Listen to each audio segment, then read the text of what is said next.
back to Splat Chat here on Broadcast Beep.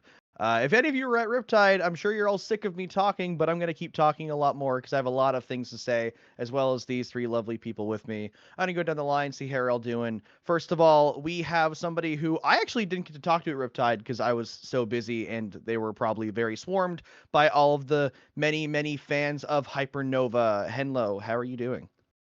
Hello. No, yeah, don't worry about it. I've also been I was also relatively busy when everything happened. I mean, it was like a very there was just a lot of stuff going on, to be fair, stuff that we're gonna get into right now. So no, yeah, very, very happy about that. Glad to be here. Yeah. And next we have the man behind the madness, a one of the two head TOs of all of Riptide. So if we want any hot gossip, my light just went out. If we want any hot gossip, that'll be coming from Rays. How are you doing? I'm doing good, but worry not. I have no hot gossip because if it was hot gossip, I wouldn't be sharing it here. I had to turn my fan off because it overheated my light. And Hypercube is our MC for all of Riptide, which is huge, by the way. I was very excited to see that you get to do that, and very sad there wasn't any game shows as well. But yeah, Hypercube, how you doing? I'm good. Yeah, all of Riptide. That includes Smash. I'm kidding. That is not true. Yeah. It was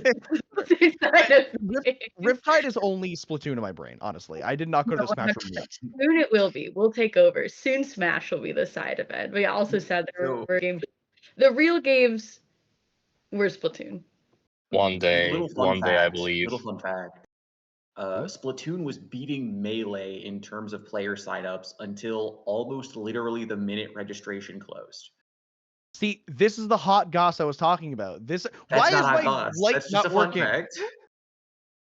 I'm trying to get my light was working the entire 30 minutes we were setting up. Now it's overheating, and I'm trying to unplug things to oh, I plugged my phone in. That's why.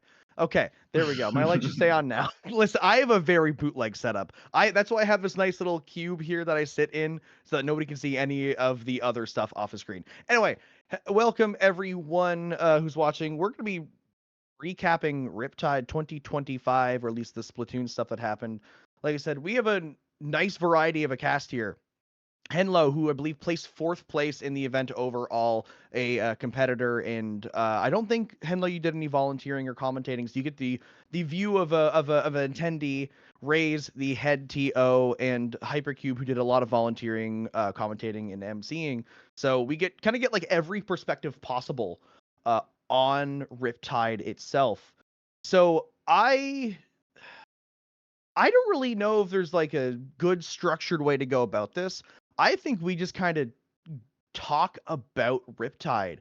So I think the most important thing to start at is Henlo. Again, you were a competitor. You placed 4th place with Hypernova. How was the experience of competing at Riptide this year? And have you competed at other lands? How does this kind of stack up to other events you've been to? Right. So first of all, I just want to point that out that it's really funny how my team seems to have this trend of exactly that placement in other tournaments. With how before we also had the Syndicate Major where we also went 4th place, and also Super Jump 4th place that also allowed us to qualify to SWS, which obviously we did not get 4th there because West kind of got completely destroyed. But going back to the main point, no, yeah, it was basically more than anything just hanging out with people that I've known for so long yet never really had the chance to talk to face to face. I will say that personally, I don't really go to that many lands because there's not that many around me. The two that before this it was mainly just Gridlock. I went to LTC 2023, but LTC was completely, it just disappeared after that. And also was not able to go to Riptide in the past because I was studying, and being in university meant that there was really not that much time for me when Riptide happened. But now that I'm out of that, it's it's a lot easier to get to lands. I'm really excited to go to Riptide because I really enjoyed This one, I definitely want to go there and Birdlog, hopefully yearly by now. I got to talk to so many people. I feel like I kind of got almost burnt out the second day just because of how many people I was talking to. But by the third day, I was feeling a lot better, and then also got burnt out again from, being on the crowd so much, being on stage, which we can talk about later. But for now, no, yeah, it was an amazing experience overall, and I'm very, very happy that I went, and I'm excited to, look forward to more of these Riptide events in the future.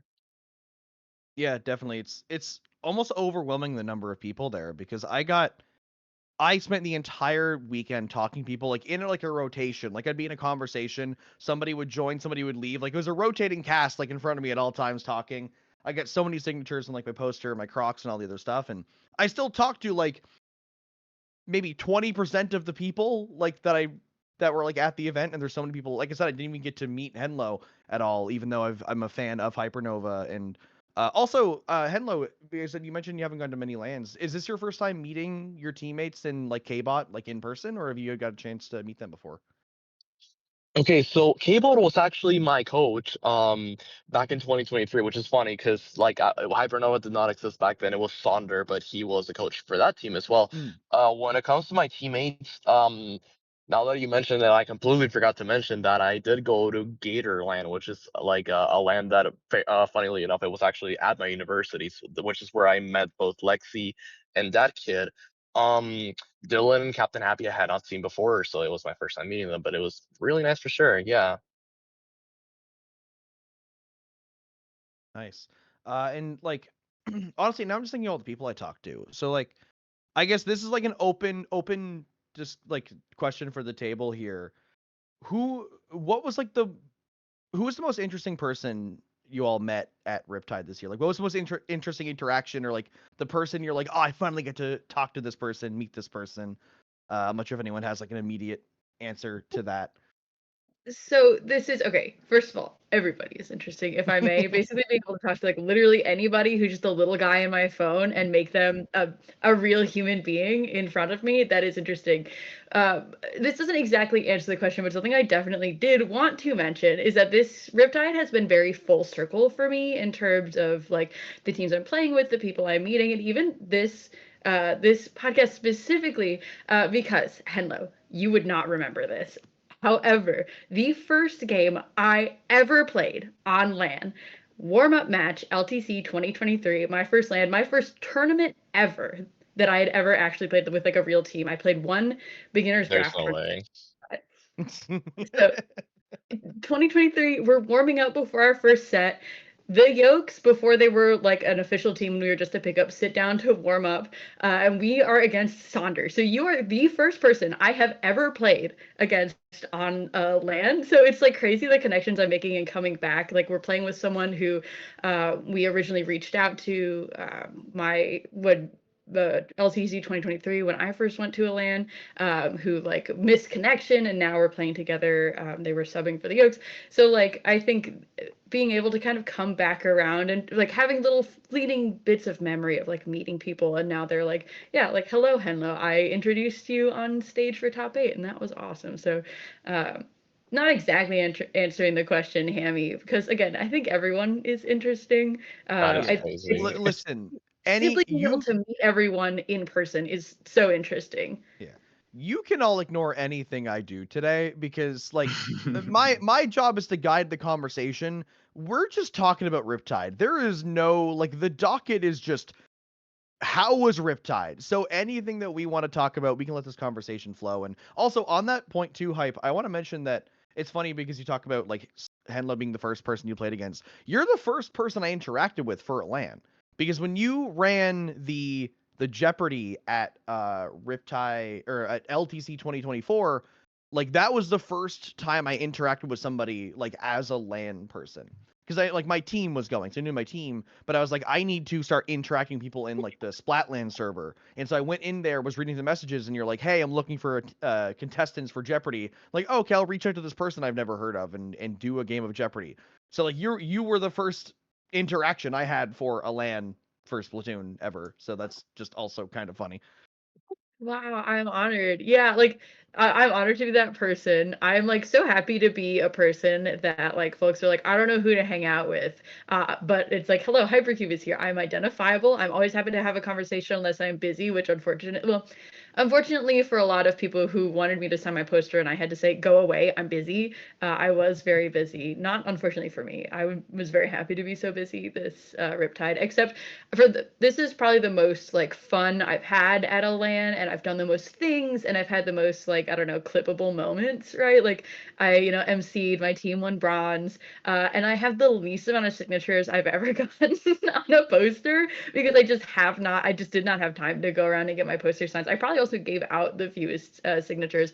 Like I had cards left over. So by the way, anybody watching this, if you did not get a card, which do I have it on me? It's the postcard one. If you did not get a postcard one or Yanban's card, which I was also giving out, literally DM me and I will mail it to you. I have extras and I don't want to have extras. I'll probably bring them to Riptide next year, but like plug for my card. If you want it, I will mail it to you for free. Heck yeah. Raze, you haven't said anything. Who is you know what, Raze, who's your least favorite person at Riptide and why is it me? You're my least favorite person because I think I had to walk over to your station the That most is amount crazy. of times. Yeah. No, but real answer. Having a memorable moment as a TO is almost kind of hard because I don't actually get to I interact with a lot of people, but I don't interact with a lot of people in a significant way from my own perspective because my interaction is answering a question, making sure your mixamp works, making sure you connect to LAN, and then I have to go do something else. I have to go be busy. Like, so I talk to the highest volume of people over the course of the weekend, but it almost, I don't want to say like I'm an outsider necessarily, but it's hard to get those like a meaningful moment, right? Yeah, well you are Because help I am desk just the entire weekend. going constantly. Like I was in the venue every day from 8:30 to at least 11 p.m. every day doing something that was probably relevant. Like I didn't leave the venue on Sunday until like 1 a.m. because that's how long it took us to like wrap all our cables and fully pack out. So Yeah. like being social is one of the things where it's like I actually kind of got really lucky with this one that Knox and Eli just kind of like just dragged me out of the venue a couple nights and we just chilled out. But like other than that, that was really as social as I got if it wasn't with Kraken specifically or the level 1 production crew who are awesome, right? Yeah. I'm not saying that I didn't get to hang out with anybody, but my pool is very limited due to the schedule that I actually have at Riptide. Yeah, I can see that. Like, cause like I hung out at the TO desk a fair bit. I mean, I kind of had to because I got volunteering and other things. But every time I'm like, I'll talk to Raze and Kraken for a bit. Every 2 seconds, someone comes up, hey, my switch isn't working, or okay, hey, like when does my pool start? I'm trying to check in. Like, there's always something on the go. So it's TOing looks rough. I've TO'd in other communities like online stuff and I already hate it enough. And TOing a LAN, like it has you have to be in it for the love of the game. Like I couldn't do it. Yeah. So for Riptide, I would actually say the hardest part isn't actually the weekend of. Contrary to what people might believe based on what I just said, actually running the event on site, it takes time, but it's not necessarily like challenging if you know what you're doing. The hardest part is like the 2 weeks between coming in on Thursday and like registration closing on like the Saturday or Sunday. Because that's when we have to make our volunteer schedule. We have to do all of the conflicts with our games. So if you're playing Smash and Mario Kart and Splatoon, it's my job to figure out how I'm supposed to get you all of your games. And that can be really hard, especially with people who are playing a bunch of games. Like, it didn't end up happening this year, but at last year, we had someone who tried to play like Rivals and Smash and Mario Kart and Splatoon. And at some point, I think we had to end up going to them and saying, like, look, you've got to drop a game. We'll figure everything else out. You just need to pick 3, not 4. But yeah, like leading into the tournament is the most stressful part because that's when you're messaging the most people. Like, hey, are you actually still interested in running this thing? Are you still going to help volunteering? Are you going to just hang out and have a good time? That for me is the hardest part. Like once I get into the venue, I can go, I'm in the venue now. I just need to get over this little bump. And that's not hard. Because especially when you've done it before, you know what you're doing, right? Yeah, and I mean it's been, you head TO a couple of different lands at this point, and you're kind of one of the guys at Splat lands, so it's something that you've definitely been able to perfect the craft over time. Gosh, I'm trying to. So from Head Low, you mentioned your phone battery is dying. I'm trying to think of like ways to like push the conversation towards like, oh, how was competing, how was doing stuff. No, did it's you? okay. I was able to get a charger, so we're good for now. Anyways, what were you Okay, saying? perfect. Yeah. Well, yeah. So like, I'm just trying to think. Honestly, what I'm curious about, like, I was so busy this Riptide. Like, I was constantly running around. I picked up some volunteering and some extra like spec camming things just because we needed subs, and I didn't get to do much outside of the Kalahari. Did anybody get to do anything like super fun, like outside away, or are all of us just like way too busy the entire weekend? My team did want to go to the not Waffle House, the Pancake House. But I decided to value sleep this Riptide, and I missed it. And I gotta say, not leaving the Kalahari, maybe the best decision I made all Riptide. Getting those extra 2 hours of sleep, really worth it. Yeah. All right. I know a bunch of teams who won their pool on Friday, so they didn't play on Saturday, went to Cedar Point. Yes, I know a a lot of lot of them. teams did that. Yeah. Basically every single top team that won did that, and I did not because I actually kind of like hate roller coasters because I have a fear of heights, so I didn't really go. But I still got like there was still like a lot to do with like inside of the hotel. I went to the water park and like some of the slides there are actually really really fun. I'm a big fan of mini golf and the Kalahari had that as well, so it was. I don't think I really missed out on much, which was good because basically I really didn't have that many Splatoon people to hang. Well, I guess competitive, not really Splatoon because everyone's Splatoon, but like basically everyone on my team went to the thing as well, and I stayed. So I'm glad that day wasn't completely wasted. And also, it's good that I didn't go actually because some people seems to have been stuck on a roller coaster. I believe it was the golf team actually that did, which is crazy. I probably would have passed out if that happened to me. You know which one? Was it Top Thrill 2? Is Top Thrill 2 open? Was it Top Thrill 2? I'm not sure which one it was. I just know that it was one of the bigger ones. I think it was like the second biggest one they had or something. Like I could never. I would probably like died in the spot. Okay, I will not get into roller coasters right now. I am so upset that Cedar Point closes like during the weekdays the week before Riptide because I love roller coasters. My favorite roller coaster in the world is the Millennium Force, the blue one, at Cedar Point, and I am so sad that I miss it every single year. And when Popgun made that tweet that was like, it's Cedar Point Saturday, all the teams that don't have to play today are going to Cedar Point, I was like, I have never wanted to really be a top team. I'm so fine being a low-level hero. My team won bronze, and that's awesome. And I'm happy to be a bronze and silver player for like forever. Low level is like an awesome spot to be, but I guess I have to make top 32 next year, guys. I guess I gotta really grind. I like that the bad. easiest solution in your brain is to become a top 32 player at Riptide. Not even top 30, a top 14 team because you need to not play Saturday instead of just not competing. That's the easier step for you. There is no way I'm not competing. There's zero way I'm not competing. Although to be fair, my team is, we try to maintain a 6-person roster. I think one of our players is stepping back from competitive, so we'll move down to 5. And maybe instead of, messing around with like finding extra players and subs to make 2 teams like we did this year, maybe we'll just go down to 4. I'm like, okay, well, good luck you guys on Saturday. I'm gonna have fun. I'm surprised that you would go to Cedar Point without the rest of the Oaks though. Like I feel like that would be like half the experiences. Yeah, that's the thing, dragging the right? team Like, along with you. most of the time when I mean, I am at Riptide to see everyone, right? Like, some of my teammates are very close to me and we do go to lands together, like locals. But some folks are farther away and it's so nice to spend time with them. But also, like, lands are a great way to like microdose interactions with folks you might not have reason to interact with a lot of the time.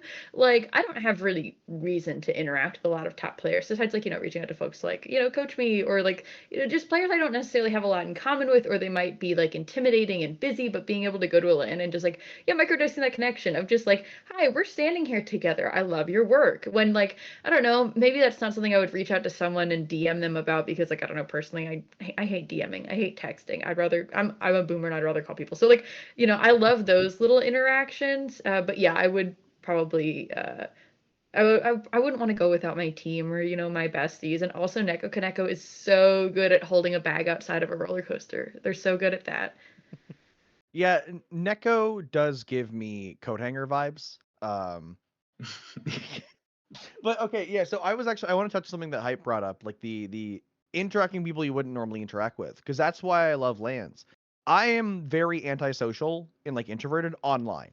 I grew up in like the middle of nowhere, like on an island that nobody's ever heard of. So I'm used to like interacting like in person. Like I'm not like an online person, which is really funny for somebody who plays competitive video games. But so when I go to LANs, I'm like talking to people nonstop and running around, but when I'm online, I don't DM people. So you get so many interesting interactions at LAN, so many people you never talk to.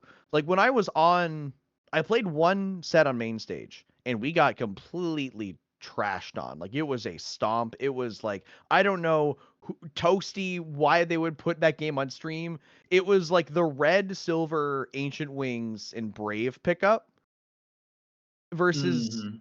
my Div 5 reflux one tricking butt.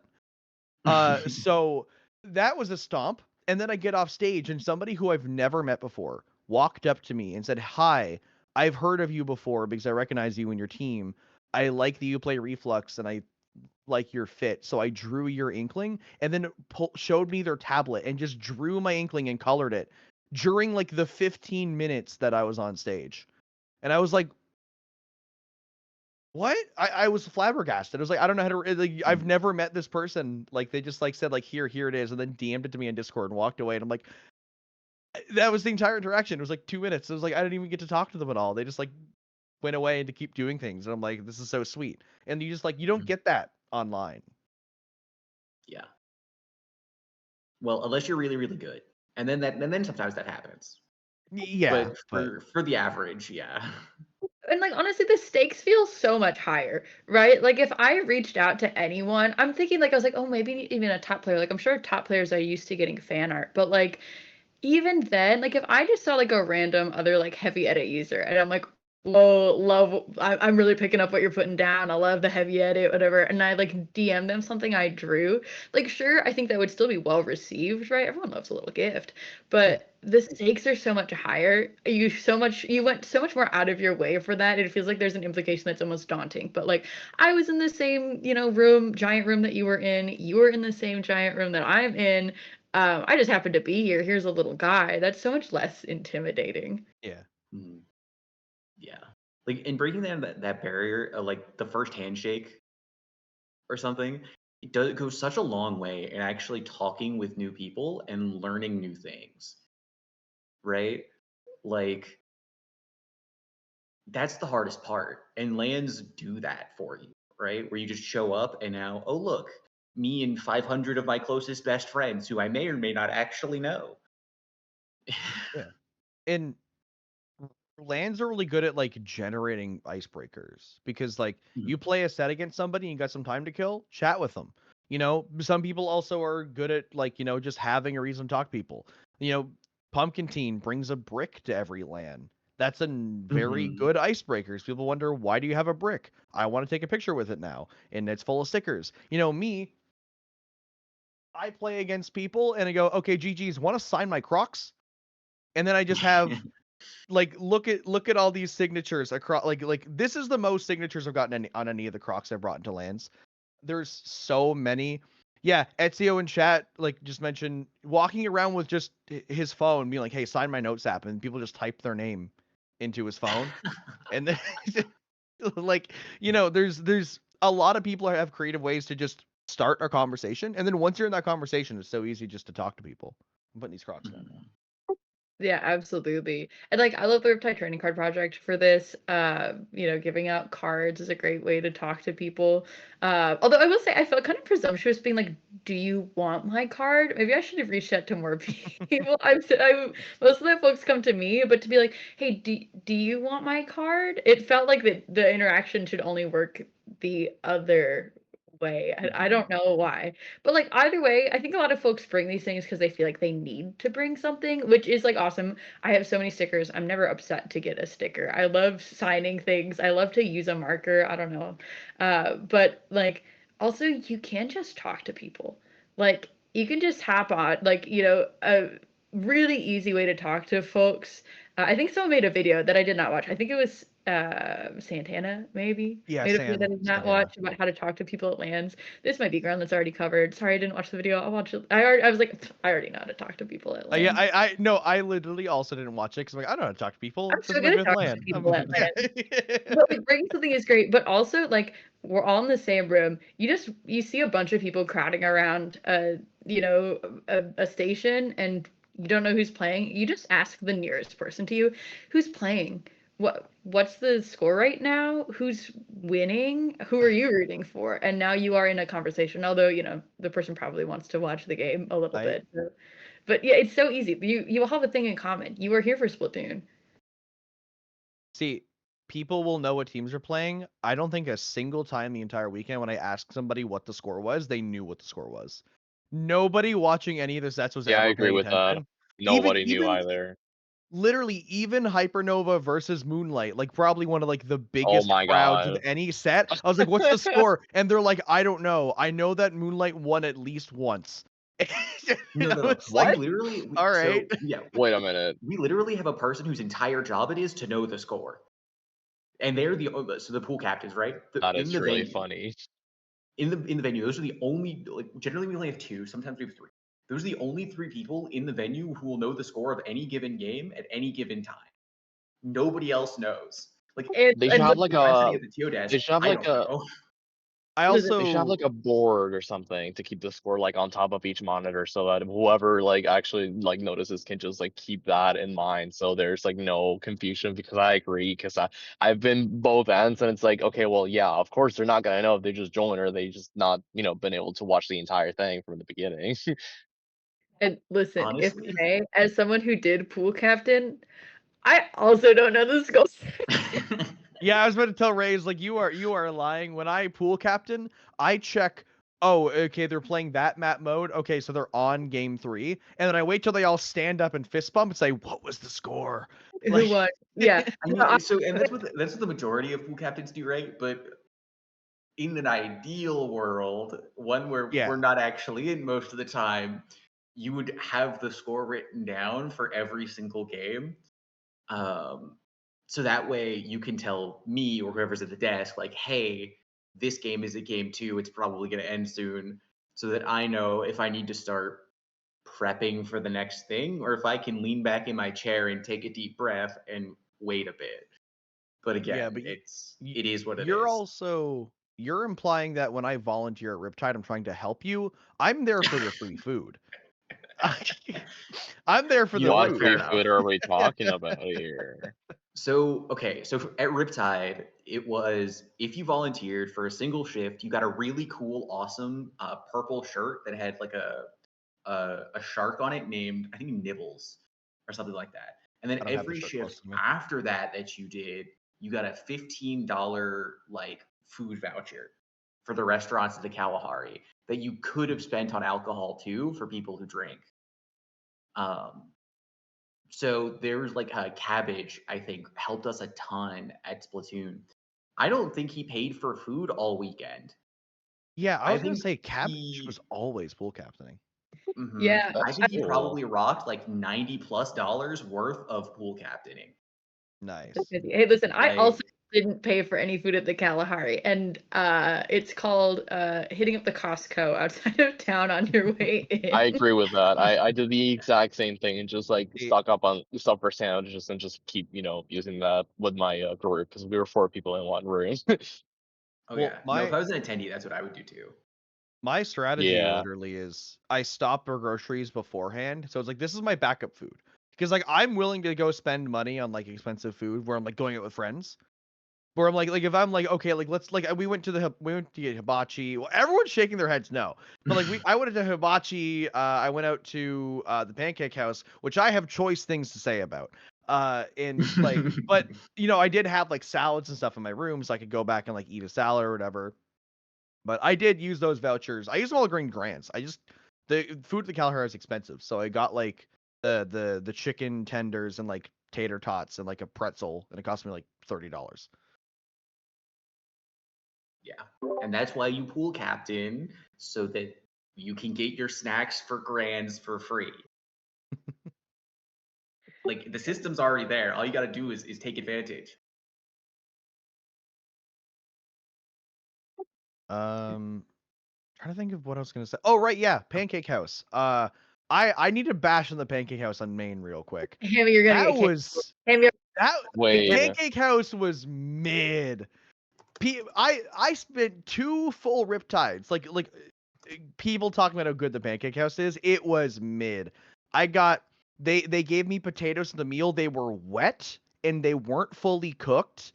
The pancakes Oh. were super dry. The syrup was not that good, which like I'm Canadian, so like you're not gonna get maple syrup better than what we're gonna make. The bacon was good. The bacon was good, but it was like local bacon according to the thing. The eggs were fine, but how you can't mess up a sunny side egg.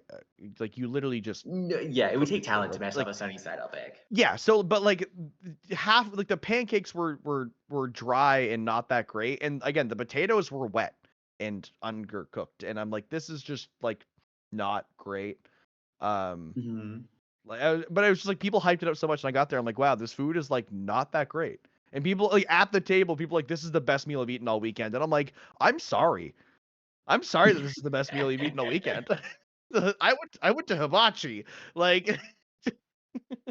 Listen, having low standards can save you from once in a while because let me tell you, the burger that I had at the Kalahari, like I've already had it before, but I kind of forgot that it was just like okay, and it was fine because it was a burger and I was hungry. But it was funny now that I think about this because what happened is that I was told by some I trusted or I believe I trusted that we were actually gonna wait 2 sets before we faced Moonlight actually. So I was like, oh, okay, I'll just go get some food really quick inside the Kalahari because I don't want to push it too much. But then after one set, I started getting notifications from my team that no, we actually have a set right now and we need to like actually start going and getting ready. And it's like, oh, well, I'm barely halfway through my burger, and I also got I got myself a milkshake because I want to try their milkshakes, which are kind of mid. But yeah, I don't know why I started. It's just like speaking of food, this happened, and I had to finish both my chips and my burger later after the set, and yeah, it was kind of just okay, but it wasn't that bad. So it's what I don't have the highest food standards here, unfortunately. Yeah, I mean Yeah. the Kalahari is also a resort first, right? Like they're Yeah. like That's you know what I thought about this Riptide? What do you mhm. do at the Kalahari when you go there? Like other than the Water water park. park, that's it? Water You just go to the water park? That's insane to me. That Okay, people will hold go on. will There's spend golf. people will There's mini spend golf inside and outside. Mini golf? yeah, but still Anybody? like we don't we get like a discount for the Kalahari rooms because of Riptide? Like imagine paying Mhm. more than what we paid to go to the Kalahari for a weekend or longer just to go swimming. Okay, Or hold on. like I guess mini golf. Like there are places you could do that for like $50. That is true. But consider, I think the one in Sandusky is also one of the ones that has like giraffes you can feed or something. Like one There's of them, giraffe? I think it is this one. Are you Secret serious? Where were Secret they? Lodge. Like, this one is one of the ones that has animals somewhere in there that you can feed, and, like, What does I somewhere in there mean? I did not see any. I did not hear about this. That's crazy. I would have Where loved to be there. I love animals. in there. And there's like the outside adventure park or whatever. I think the one that LTC used to be hosted at maybe had like bowling also, outside climbing wall, something like that. So like there's other stuff to do. You just don't, I mean, like I make it out to the water park for after hours swim time with the gamers. Which, if I may hijack the conversation for just a second, I think one of the questions in like the preparation was like, what was one of your most hype moments? There were many, first of all, because I am hype, so all of them were hype moments. But one of my favorite moments of all Riptide is going to the wave pool with the gamers in the after hours, and everybody doing the P-Jack challenge in the in the wave pool. So everyone is going in the wave pool. It's, you know, I feel like it's a meme that everyone just congregates in the meme, like in the wave pool. But then also all the gamers, so everyone's like moving with the waves. All the other gamers standing stock still.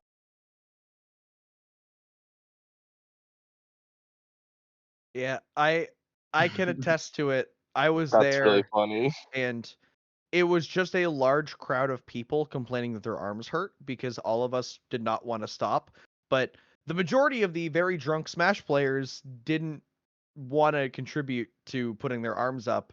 But I think the goal was to get everybody in the wave pool to do it, so it was just like being stuck. Because at one point we saw a couple like I was with Rubber Remix and Krill Streak and like hanging out with them, and we saw Hype and Squidoku in the distance, so we we started like signaling them by doing this. We did it to each other, like they walked over, and then like we tried to get people to do it. I think a couple of people left the pool to go above the pool to like stand in front and do it, and then it basically became like basically a game of Simon Says, where like they were just like doing different motions and everyone in the pool would do it. Like it just kind of spiraled.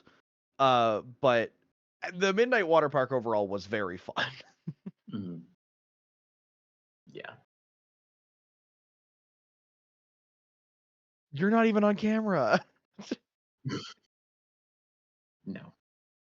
I do swear to God, my shoulders, like from holding them, because we were like, okay, as soon as the wave ends, we will stop. And so my arms are like this, and wait, no, there we go. My arms are like this, and just like back, right angle, holding this for like 5 minutes. Like you're like, how could this hurt? Holding this for 5 minutes is really not pleasant. It is like really Yeah. bad. You know what my strategy was? So I'm not sure if you were there when we termed it. I am very buoyant. I am so insanely buoyant. Like I float very well. Like to the point where like if I go anywhere under the water, like I can't like when I swim down in a pool, I get pulled up while I'm swimming because I'm just that buoyant. It's a problem sometimes. And so when we were doing it, I like coasted the water. So like my arms were basically floating and I was using like my buoyancy to like help keep my like support my arms while we were doing it. That's so funny. But that was half of me at the water park was just like we went to the lazy river and I just didn't take an inner tube because I float just as good as the inner tubes. Or like we went to the hot tub and I just laid down and just floated around and people tried to pull me back over and then when they did I flipped and they're like, oh no, oh god, Hammy's drowning. And then they tried to flip me, but people on both sides of me grabbed my legs and tried to flip me different directions. So I just stayed face down in the hot tub. Oh no.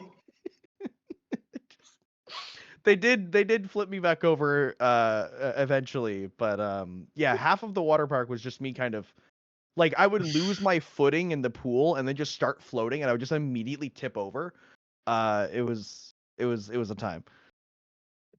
I will say the most shocking thing about this to me is that there was enough room for you to lie down in the hot tub. Because every time I looked over at the hot tub and the swim up bar, it was like shoulder to shoulder packed. We did the outside one, which No, there was yeah, no barely any there room, were but there were two of them, yeah, outside. Like when I we went there, it was unfortunately very, very full. But no, yeah, that one seems a lot bigger than the one where the bar is. we had like 10 people in our group, so we just kind of swarmed one of the outside hot tubs and just made our own space. Like we just took up a large area and then other people started moving out of our way and then we just like claimed a corner. So we kind of had like a little space to be to exist in the hot tub. Yeah, I'm sure the like water park is more enjoyable when it's not like literally packed to the gills with gamers. So, we waited maybe like 15 minutes to go on the water slide, and we only did it once because it was just like such a long wait. But also, like, I really enjoyed running into people in the water park. Every year, I'm like, I'm gonna go to the water park. I'm gonna go swimming, and then I don't, and I just hang out for games. And I'm like, okay, at 10 p.m. now I finally got time. Maybe next year I'll make it actually to the water park, and I don't know, but like, I don't have anything to say about this besides I'm really glad there's a late night water park because like for LTC I never ended up going because I was like it isn't until like 10 o'clock that I'm like okay games are finally done I finally actually do have time to go take a dip in the pool. Okay. I just want to say, as someone who did go to that late night water park thing that was supposed to be exclusively for Riptide, it's kind of bad actually, because like it feels like everybody waits for that. So there was like actual, Disney park wait times for some of these slides, for some of the better slides. I'm not kidding. It was And kind of really bad. no fast pass. Those slides are a commitment. Last year, I was with Take from Black Squid Ink Burger, and the two of us, like, we dropped off our drunk teammates at Drink or Drown, and then just went to the water park and just spent the entire 2-hour period waiting in line for water slides. Like, just, like, talking and, like, watching people. Like, because, like, we're up on the stairs in like, the line, so you can just see the whole water park, just, like, kind of, like, as if you're, like, hanging out in a balcony with a friend, but then it's, like, eventually you get to go on a water slide for, like, 5 seconds. Yeah, they are a commitment. I didn't go on any water slides this year. Like, I think it's hard because if you want to actually experience the water park, you go during the day because of like there's probably reduced wait times, but also there's no Splatoon players. Like my last LTC 2024, I went to the water park during the day and did not see a single person that I recognized, like any Splatoon players, nothing. It was just like families. So if you want to go to the water park, you go during the day. But if you're going at the midnight water park, you are going to hang out with friends and to like socialize basically. We're just taking the venue and putting it inside of a pool. Yeah, that makes sense. Yeah, and part of that's by design a little bit, at least from a Splatoon perspective, because our schedules for Splatoon are intense. Like we pack a bunch of games in because we want people to play as much as they can. So like part of that's by design is if you can actually find time to go during the day, like that's one of the things where we consider it kind of like you made it to top 32, congratulations, you get free time now, right? Like that's one of the things where we do that on purpose. So having that late night water park time for the event itself attempts to allow people who are still playing during the day to go enjoy the water park. Yeah, but some people just go and sleep, which like I cannot play it. I would too, honestly, give it the chance. And that's why I like the midnight water park, because I am one of those people that like I don't want to leave the venue if unless there is like a plan. Like when I wake up at like 5 or 6 in the morning on land days because I'm from a further ahead time zone, so my biological clock is different. But I wake up at 5 or 6 in the morning. I get ready. I'll usually go to like the venue at like 7 or 8, and I'm there until I go to bed. Unless there is like a plan, like to like get food with people, or like I need to go back to my room because I forgot something, or like I don't leave the venue unless there is like a group of people who are like, hey, we're doing a thing somewhere else. So that like sanctioned water park time where it's like this is part of the event. It's like cool, this is where all the people are at. Because I'm there to socialize. Like I've mentioned before, I'm not sure if I mentioned it off or on stream, but my plane tickets are many hundreds of dollars because it's an international flight and I live in the middle of nowhere with one airport with one terminal. So I'm paying to socialize with my friends, and that's what I'm gonna do. I'm gonna spend as much time as I can in the largest crowd of people possible. Hearing both you and Ray's talk about how you guys are at the venue for like 12 hours straight, I'm like, that's bonkers. I also am here to socialize and hang out as much as possible, but something I've learned after going to this is maybe my 6th major at this point, is that unfortunately my body has needs that sometimes conflict with my wants, the want of hang out with everyone as much as possible. And I have realized that, oh my God, I need a nap. every single LAN, it has been made better by like a brief like 45-minute nap in there of just leaving the room, like the venue, turning the lights off, and just lying down where it's quiet. I think maybe I might need to get some like sound dampening headphones, and that might help my case. But like I got it, like hearing that you guys have been in there for like 12 hours straight. I'm like, especially like I went to the Smash Room just to check. Oh, I went to the Smash Room to grab my little Nibbles t-shirt after volunteering, and I was like, wow, it is like serene in here compared to the Splatoon room. And then I walked back in the Splatoon room, and it is so loud and so lively, which is like great and fun and fantastic, but can get kind of draining. You may have been the first ever person to describe Smash Brothers as serene.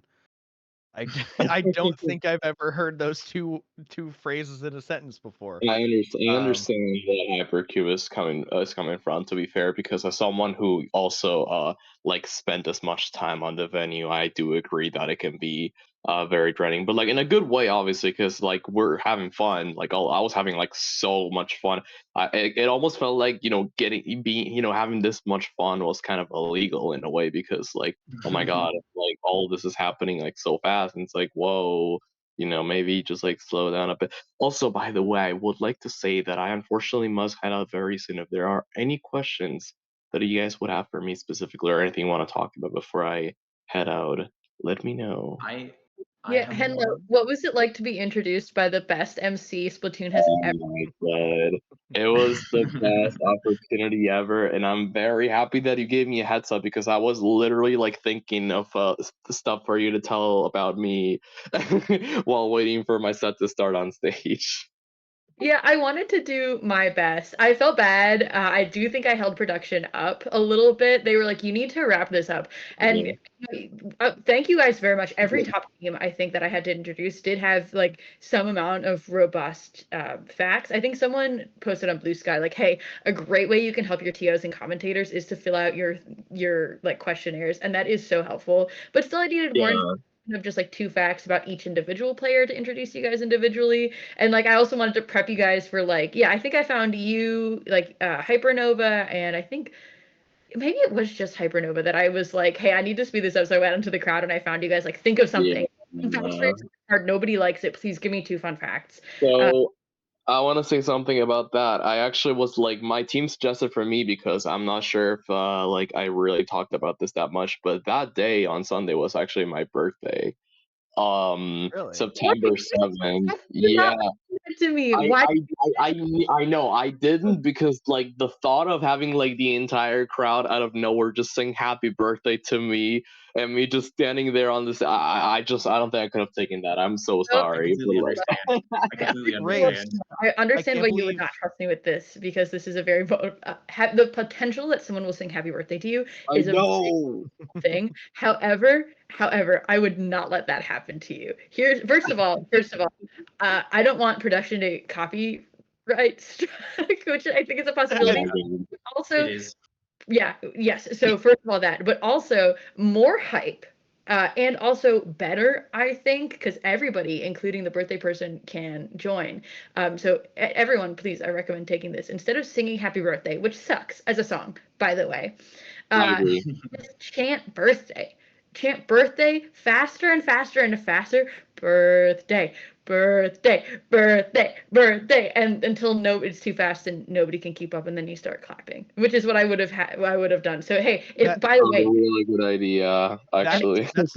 That's the one place where the clappers if are you're good. on stage again and I am again, which I know Dio is probably a top contender now, but I'm available Riptide next year if I may. Please let me know if it's during your birthday, because we'll chant birthday and nobody will sing birthday. I will make sure. I will keep this in mind if that Riptide also happens to somehow land on my birthday for the final day, which was really funny. Okay, I think Riptide will be a real question. Yeah, well, kind of sort of real.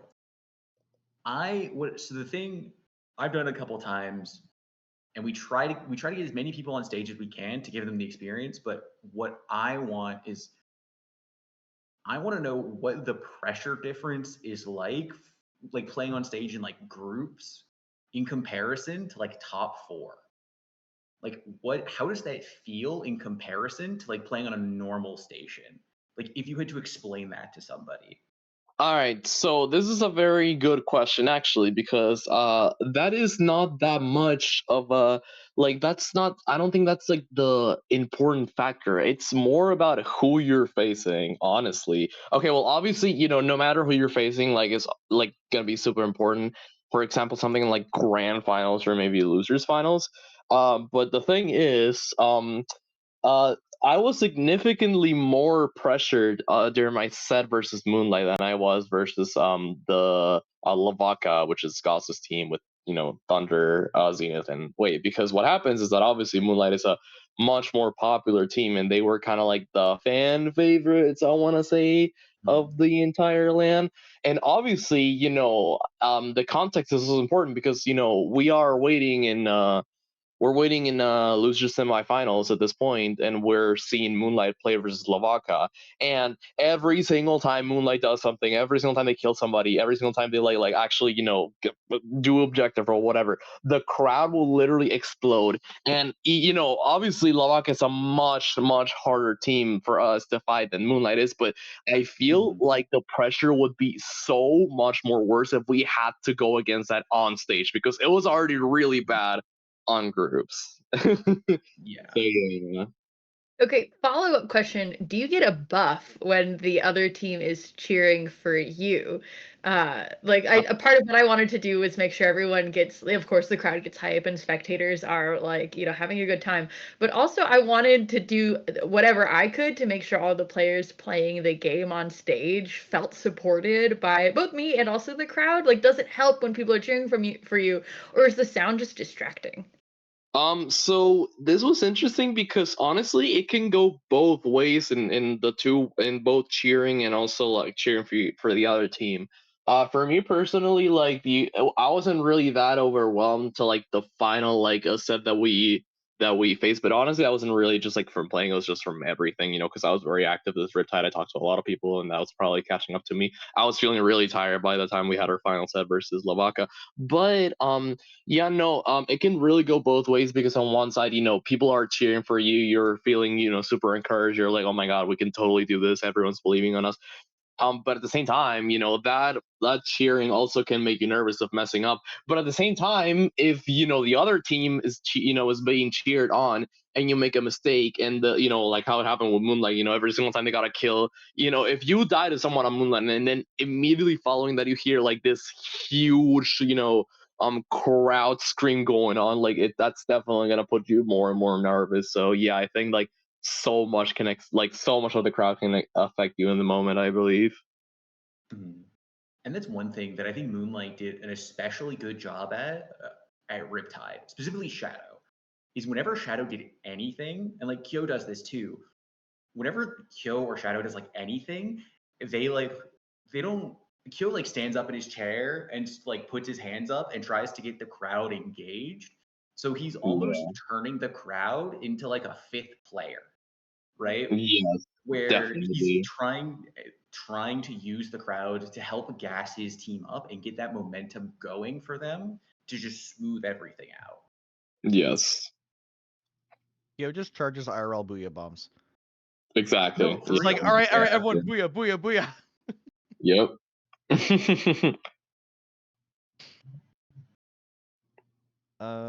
Trying to think of anything last second stuff I want to ask Henlo. I mean, I guess, were there any? I know like we've talked about the Moonlight versus Hypernova set a lot. Is there any other like opponents or like matches? Like, because we talked about the social experience of Riptide, but it is a tournament. And again, Henlo coming in 4th place out of 111 teams. Like, did you have any like notable experiences in actually playing the game throughout the weekend? So what happens with Lance is that for some reason, like, I think I might just have like the most specific monitor settings ever, because every single monitor I've played that's not mine just feels really weird to play. I don't know I don't know how to describe it. It's not really like the delay either. It's more about like how big the monitor is and how like close I am to it, so it definitely feels different. It also like, it's a lot easier to get encouraged, like, I guess online, because you're just playing the game, you're just playing against people, but talking to opponents and like seeing them and like, having fun with them and then having to beat them, or like do your best to beat them like on a tournament can also feel kind of bad. That's kind of what happened with Moonlight, because I'm also friends with most of them, and also kind of with Bed as well, because I am friends with Lucina and um Empower as well. So having to face them while that's happening, it's more like, oh no, well, I don't really want to have you lose but also want to win. So it's like more of a more of that thing, I guess, when it comes to in-person tournaments like these. Okay, wait. I do have one final question. If Hammy has no final questions, Hypernova Moonlight rivalry real? Oh my god. Well, the thing is, like, a friend of mine said that as a joke at first, because they observed that we were actually like facing each other a lot, and like people were like, well, we don't know who's gonna win here because they're kind of like super, like high level. But I wouldn't really call it a rivalry. It's more of the fact that we just unfortunately have like a really good niche comp against them, which is why we just like seem to do well against them. But if we were playing like regular comps, it would definitely like show that we are just don't have that advantage anymore. It would be funny to make a rivalry against them, like, oh my god, we hate you guys, and you guys are bad at the game, and then from there get everyone to trash talk each other and hopefully make something on Twitter happen. But it would mainly just be for the fun of it, because I like I said, I don't really have any beef with them. They're all like great guys, and I like them a lot. So I don't know if that's enough for a rival. I don't know, but I will say I talked to K-Bot.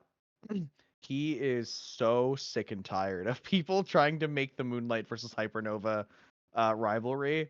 Because the way that he put it is like, it's a rock paper scissors. It's that Hypernova I beats agree with Moonlight. that. Yeah, But then exactly. Hypernova beats Moonlight, but then teams that Moonlight will beat Hypernova. So it's not Yeah. like a rivalry. It's just like, oh, we're rock and they're scissors. Like that's all it really is. Exactly. Which like makes sense. Like I feel like you can still make a rivalry out of that in terms of like just for like the content, for the fun of it, to promote both of your teams, because making a rivalry in that sense, just it helps promote Hypernova and it helps promote for Moonlight, sure. which We Moonlight's one of the more need more of that for sure. yeah. So like but it's also like it has to kind of play into that it's not like, oh, which team's gonna win. It would end up taking the shape of more of a like, oh, what if Moonlight like does what tricks does Moonlight have up their sleeve here? Like how are they gonna get around like Hypernova's comp and like really like not get shut down by it. But that's a harder one to do when it's not just like a 50-50 straight on. So Right. Yeah, I understand that, but yeah, that's so funny because I had like thought about that before.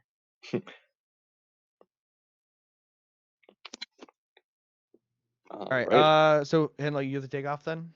Unfortunately, yes, but it was really fun being here, and I appreciate you guys for your time and effort. It's been a good time. I'll definitely be like more available because today was unfortunately not a very. I thought it was gonna be good, but it's fine. Yeah, no, appreciate you having you on here. Again, sucks I didn't get to actually meet and talk to you at Riptide, but I was just busy, and I'm sure you were as That's well. okay. I'm sure there'll be another time, so no worries. Oh yeah, for sure. But yeah, it was nice to get some insight from you. And obviously, for anyone watching, we're not going anywhere. Just Henlo has to head out. Yeah, But yeah, and before you go, if you want to shout yourself out, drop your socials or let people know where they want to find more of you if you want, or you can just follow leave. me on Twitch. I will start streaming again soon. I've been having issues with my capture card, so I just really didn't feel like it. But I'll fix that soon because I have a lot more time now. I recently also got a job, so that's why I've been like kind of inactive when it comes to streaming. But I still play the game, I promise. So I'll definitely be back on that soon. That's really it.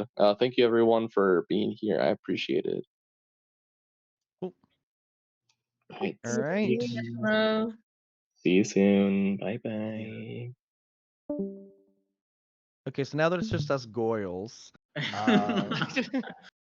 I'm trying to think of like my brain, like there's so much that happened with Riptide. Like my brain just kind of jumbles. Like there's so many things that I want to talk about and they slip my mind, and just like I've been talking about Riptide all week. Like I haven't been posting on socials at all, but like been talking to my partner, talking to everybody just about everything that's gone on, because there's so much. It's such like a So there's a lot to unpack. Ironically, the thing that I probably know the least about what happened at Riptide is the actual matches. Like I reported a vast majority of the scores of this tournament, but I think I can probably count on one hand the amount of actual matches I got to watch over the course of the weekend. Because like in pools and redemption and silver and bronze and all that fun stuff, I was putting matches in. Once we hit like top 8, I got a little bit of time to myself, and so I could watch them on the big projector, but like not really. And then once you get to like about top 4, then I need to start like handing stuff off. Like I need to hand off the trophies and the medals to like Hypercube, and then after that, I needed to tear everything down. So like I don't actually know. Like I know the matches were good, right? The crowd told me the matches were good. I don't know anything about the matches, which feels really, really weird, especially when it's like my event, right? Because like I Yeah. said, I know the matches were good. The crowd told me the matches were good. I don't know anything about them. And then you have to do your homework by watching like what 36 hours of footage, like just Yeah, watching all roughly. the streams back. I mean, a lot of it's Yeah. downtime, but and like because I'm the same in the same boat where I spent the entire weekend in the venue, but most of it is talking with friends, getting signatures, like kind of doing stuff. Like I said, Championship Sunday, I spent 4 hours from 5 p.m. to 9 p.m. just standing in the back of the venue talking with people, just like in like a rotating cast. Like I was with Remix while they were tearing down their stand, and then they like left to go like pack the stuff up, like they like put it away out of the venue, and like as they were leaving, other people trickled back there and was talking with them. Like it spent 4 hours just standing there talking. I didn't watch a single game that was happening on like the main stage. Like I would look over and go like, oh, what's the score right now? Okay, it's these two teams playing. Okay, cool. Like, and then I would just look away for like another 30 minutes. So I barely watched any Splatoon. I just was curious to see like what matches were happening, like the actual matchups, and then, kind of just And I mean, walked you away. gotta consider the matches that weren't even streamed, like P-Jack Challenge versus Yellow Jackets, which I also was not privy to. I think I was outside playing Magic the Gathering. I heard just from Blue Sky that match was crazy. And then I think a lot of Silver didn't get streamed because we had to stream Yoke v Yoke, Yoke on Yoke Violence, which thank you very much. I was very happy to have it on stream at the same time. I thought that was a very fun matchup, but there's so many good matches that just like did not get streamed because they were just happening in pools, and we only got 2 streams, and there's 111 teams. And like even coming from bronze, like there were some great plays in bronze. Like people don't show up to Riptide. My team is Div 9, but like people don't show up unless they're dedicated and playing the game. Yeah. Like anecdotally, Kraken should probably do the statistics on it to actually figure out if what I'm saying is true or not. But anecdotally, this Riptide felt like, of any LAN I've ever run, had the most game 5s in it over the course of the entire weekend. Yeah, I had I think a multiple lot of the game scores fives I by myself. reported were. There you go. I was just saying I played multiple game fives, and they were all like close game fives. Like like I said, I played it on stream and got like 3-0'd, and then I went off stream and we played I got reverse swept in a game 5 up to overtime by 1 point. Like there were so many close sets I played the entire weekend, and like I haven't. It's yeah, like and that seemed to be the vibe. There's a lot of times where I had to walk over like, oh, what game is that? Oh, game 5. Like, oh, okay, what? There's already cool. Yeah, it was very close this weekend, like which is impressive because it's the biggest Western Splatoon LAN we've ever had. So you'd think that there would kind of be like a lot of skill gaps, but no, it's consistent through and through. Like everyone was in close matchups. And I want to take a little bit of credit for that because of the format we ran. I think was really good at finding those close matches and getting them together. Hate on Swiss all you want. I think it did its job really, really well over the course of the weekend.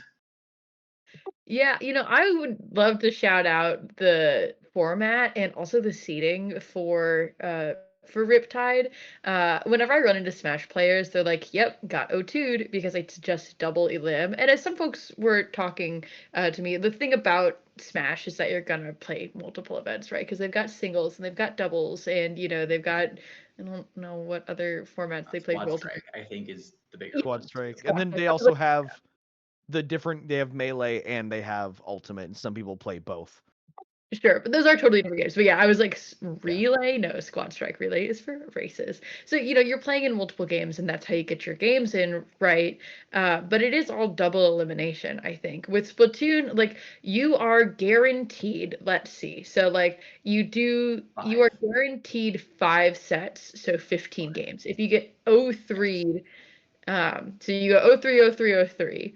That puts you in bronze pools, which honestly I think bronze pools is more, but if you 3-0, 3-0, 3-0, or I don't know, yeah, for like you get into silver, I think silver. So yeah. How the breakdown ended up working was the minimum number of sets you could get is 5, and that was actually for teams in redemption, because you would get 3 in pools because it's Swiss, and then redemption teams went and played at a double elimination bracket to move into top 32. So the redemption teams actually got the lowest number of games, because if you were bronze or silver, you got placed into another set of pools where you got another 3 games, I think. Yeah. 2 or 3. I can't recall Yeah. that number exactly. And then if you did well in the bronze, you got put into another single elimination bracket. So a lot of the bronze and silver teams ended up getting more games than the teams in redemption, which again is by design. Yeah, I think I played, let's see. So, my team, so with bronze, so day 3 pools, so 3 sets, bronze pools, 3 sets, and then double elim bronze all the way to finals, or single elim bronze all the way to finals, which was 8, 4, 2. So I got 9 sets in, and some of those did go to game 5. So I got more games in. So that's like at least at least 27 games in, and some of those went to like game 5s. So like I got a lot of games in this weekend, which I am like so excited for. Playing on LAN is like fantastic, which I think we should talk about playing on LAN later, but yeah, the games are fantastic. And then also again, the seeding was so great. I think most teams finished pretty close to their seed. I know my team finished like 2 away from the seed. As I think I commented on stage, only Liar was the team that wasn't seeded to be in top 8 and was in top 8, so got that upset. Which I know we're going to talk about like great sets later, but like that was very impressive making that redemption run. And like I think especially for for pools and all that, that is like good seeding is so important, and it felt like, I mean, from basically everyone I talked to, it felt like everyone basically was playing where they wanted to be or where they felt like they should be and getting good games in. Which I know the trade-off for that is that we do frequently run overtime. It is like Hammy and I didn't start our commentary block till like an hour later than we were supposed to. And personally, I mean, like that's a lot of work on you guys. So I appreciate the long hours and like thought put into seating and scheduling and all that, and also how long your days are, just like bonkers. But as a gamer, I personally do really appreciate it. And also, being like waiting around for all my games, like, oh no, they're supposed to start 30 minutes ago. That's fine. That's more time for me to go pee before my set. So Yeah, so the Riptide schedule, the farthest we ever really got behind was an hour, which which I'm extremely happy with in terms of overall event schedule. Like on Sunday, for a while, like before we hit top 8 and everything just started getting put on broadcast, we were actually ahead by like an hour. So like that was one of the things where this weekend, I think, like me and Kraken both agree, from an organization perspective, from like running the event, both me and him were extremely efficient, and teams were extremely efficient given the opportunity, which is something that I am extremely grateful for. It's like if you showed up to Riptide and like you did help out, like even if you just showed up and got in your lobbies fast, genuinely thank you. You made my life so much easier.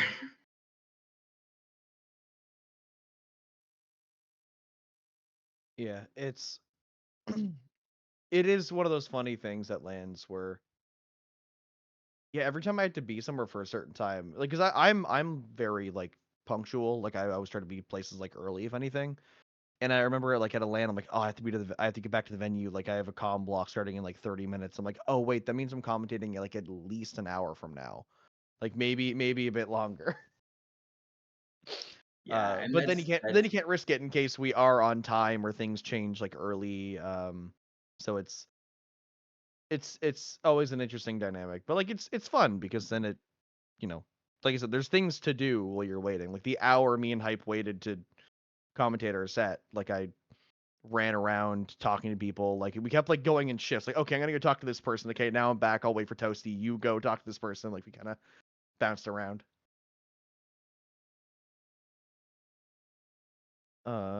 So do we want to shift into the actual talking about the tournament itself? Or is there any other experience stuff you guys want to talk about? Like things you did in Sandusky, like things about the event, you know, or do we kind of want to go into some of the nitty-gritty for a bit? I have some wrap-up thoughts about Riptide, but I think I Yes, will share please. them after. No, I think I'll share Oh, them after we ooh. talk about set. It's like just like Okay. final closing thoughts. Okay. So I guess we can get into the actual tournament itself. Again, it would have been nice to have Henlo because, like, again, Henlo was primarily a competitor. I mean, me and Hype both competed, but I mean, not to the same level. Henlo again coming fourth. I came. Excuse me, I won I bronze. think. So Yeah. I did see Tonic posted like a updated like a proper list of people's placements based on brackets. Because like Start GG just puts everyone as a tie. Yeah. Which Start GG, it's crazy. Somebody who was in Redemption, I think. I'm trying to remember because I was looking through all the seeds because I'm working on like a video project. And somebody who was like either in Redemption or in Silver bracket got a lower placement in Start GG than somebody who didn't even make Silver bracket. Like some of like the shenanigans with like how you came out of pools just like completely skewed some of the scores. I think yeah. So because we use advanced progressions for basically every Splatoon format, that Star GG is never going to give you an accurate placement except for like the top 32, because the top 32 is the top, right? So it knows that it's gonna, here is 32 through 1, and then it knows how to break those ties efficiently. But for like Silver, Bronze, and Redemption, it doesn't know what to do with those brackets. And that's something that I'm not going to force the Start GG team to figure out for like the 3 events a year we run. Mm-hmm. Right? So that's just always going to be a thing. There's an updated list of it. So it would have been nice to have Henlo because coming in fourth place, I came in 73rd. Because we got upset multiple times. We got upset out of Redemption into Silver, and then we got upset out of Silver finals into just lose being in the pools. So you know that's how my life was. But yeah, so the actual tournament itself, I am gonna take a peek at the bracket. I wonder like how do we want to do this? Like we're kind of chilling here. Do we want to go like look at the bracket and like point anything out, or do you guys have any like specific things about the bracket the tournament as a whole that you're like I want to talk about this part of the tournament? So I've already said my piece about how much I really appreciate the format, which maybe I should have saved for a more thematic time, but that's fine. There were a couple, so I thought on it today, and I've already mentioned them, the couple of sets that I would like to talk about. So the Hypernova versus Moonlight set, I think that was the set I think that it was in losers, right? That knocked Moonlight out. I think that was the set that was so as I was emceeing, I think the only time Moonlight was on stage, they might have been. I think Moonlight was only on stage and I introduced them once, and they are fan favorites. So I think that's worth talking about. The other two sets that I wanted to talk about, so I mentioned Lyre earlier. Lyre was seed 11th and was the only team to make it from Redemption into top 8. And I introduced them as like the team, the underdogs for the match, and they did not win the match. the underdogs in the match, and I wanted folks to get hyped for them. And I will say the crowd response to Liar, because it was generally teams that folks didn't know. And who were they against? Bet, I think, maybe. Bet. Yes, if I'm remembering correctly. And like I didn't recognize any of the players from Liar beforehand, but like I just wanted to say like that run was crazy, making it all the way from Redemption into top 32, and then from top 32 they were knocked out round 2 by Volakti. So they made that run all the way then from losers into, what was it, losers quarters or losers semis. It was like they made a very long like redemption and then losers run that I thought was just bonkers. Like, and that's why like we run losers and redemption.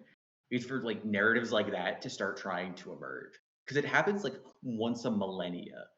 Is you get a team who actually was in the group of death, and so they have to go to redemption because you're not going to upset FT win or whatever, and then they actually get the momentum to pull all the way through because they ran a gauntlet. Like that was one of the things when we designed the format is we want losers to be a gauntlet. Like we want you to fight tooth and nail for that, because A, it's really, really impressive if you do, but B, like you're the underdog.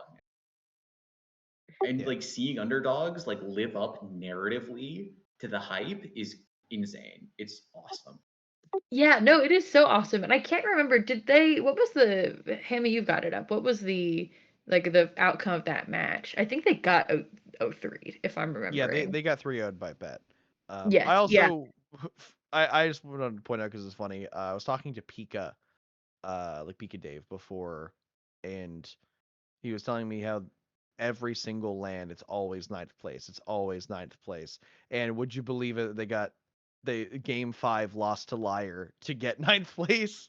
So it's like I don't know if I don't know like it's like if the curse wasn't there, would Liar have made it to top 8? Would they have lost to Pokefish, or was that the run and the Pokefish were just in the path? But I saw that and I giggled because I know, like, I can imagine Pika's reaction, like, to I mean, like that placement. And at that point, Liar is on a heater. Yeah. Right? Like if you're Liar in that match, you have a ton of momentum because you just came from like back-to-back wins.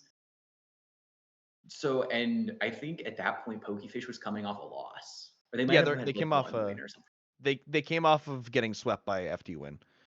Yeah, so like there goes all of the wind out of your sails if you're Pokefish. Now, like you can prepare for that a little bit mentally ahead of time, but still, like a team who's coming in maybe not cold, but who's not coming in nearly as hot is so hard. Yes. Yeah, absolutely. I talked about on my commentary block, psychological, like the mental game is such a big part of the actual game. And so like, being on a hot streak is like, it gives you so much energy, which is so necessary because also if you're running this losers gauntlet and you've run a redemption gauntlet, you've been playing you've spent so much time and ironically playing. 6 hours. Yes, no, exactly. And that is exhausting. That is exhausting mentally. So you get this buff from being like, yeah, we are hot shit. We've been winning. But then also just like, oh God, after like by the end of my like pool set, I'm like, God, are we good? Like, if I ever have to play a LAN match after like 6 p.m., I'm just dropping. Like, I've only ever played like mornings. I'll be sure to schedule you for the 8 a.m. or for the 8 p.m. pools, Sammy. Thank you. I guess it's not even like, and it's not only the time zone thing where my time zone's like further behind or further ahead, but it is just like I'm a gamer in the afternoon. Like once it hits the evening, like I'm just there to vibe. Like I just want to watch the set. So I can't imagine just like the 6 hours of just playing, waiting, and just being like your tournament life is on the line. You have to just keep pushing through with that run. Like I don't have it in me. Yeah. And I mean, I gotta say, like making it all the way to, I think they officially ended in 6th ?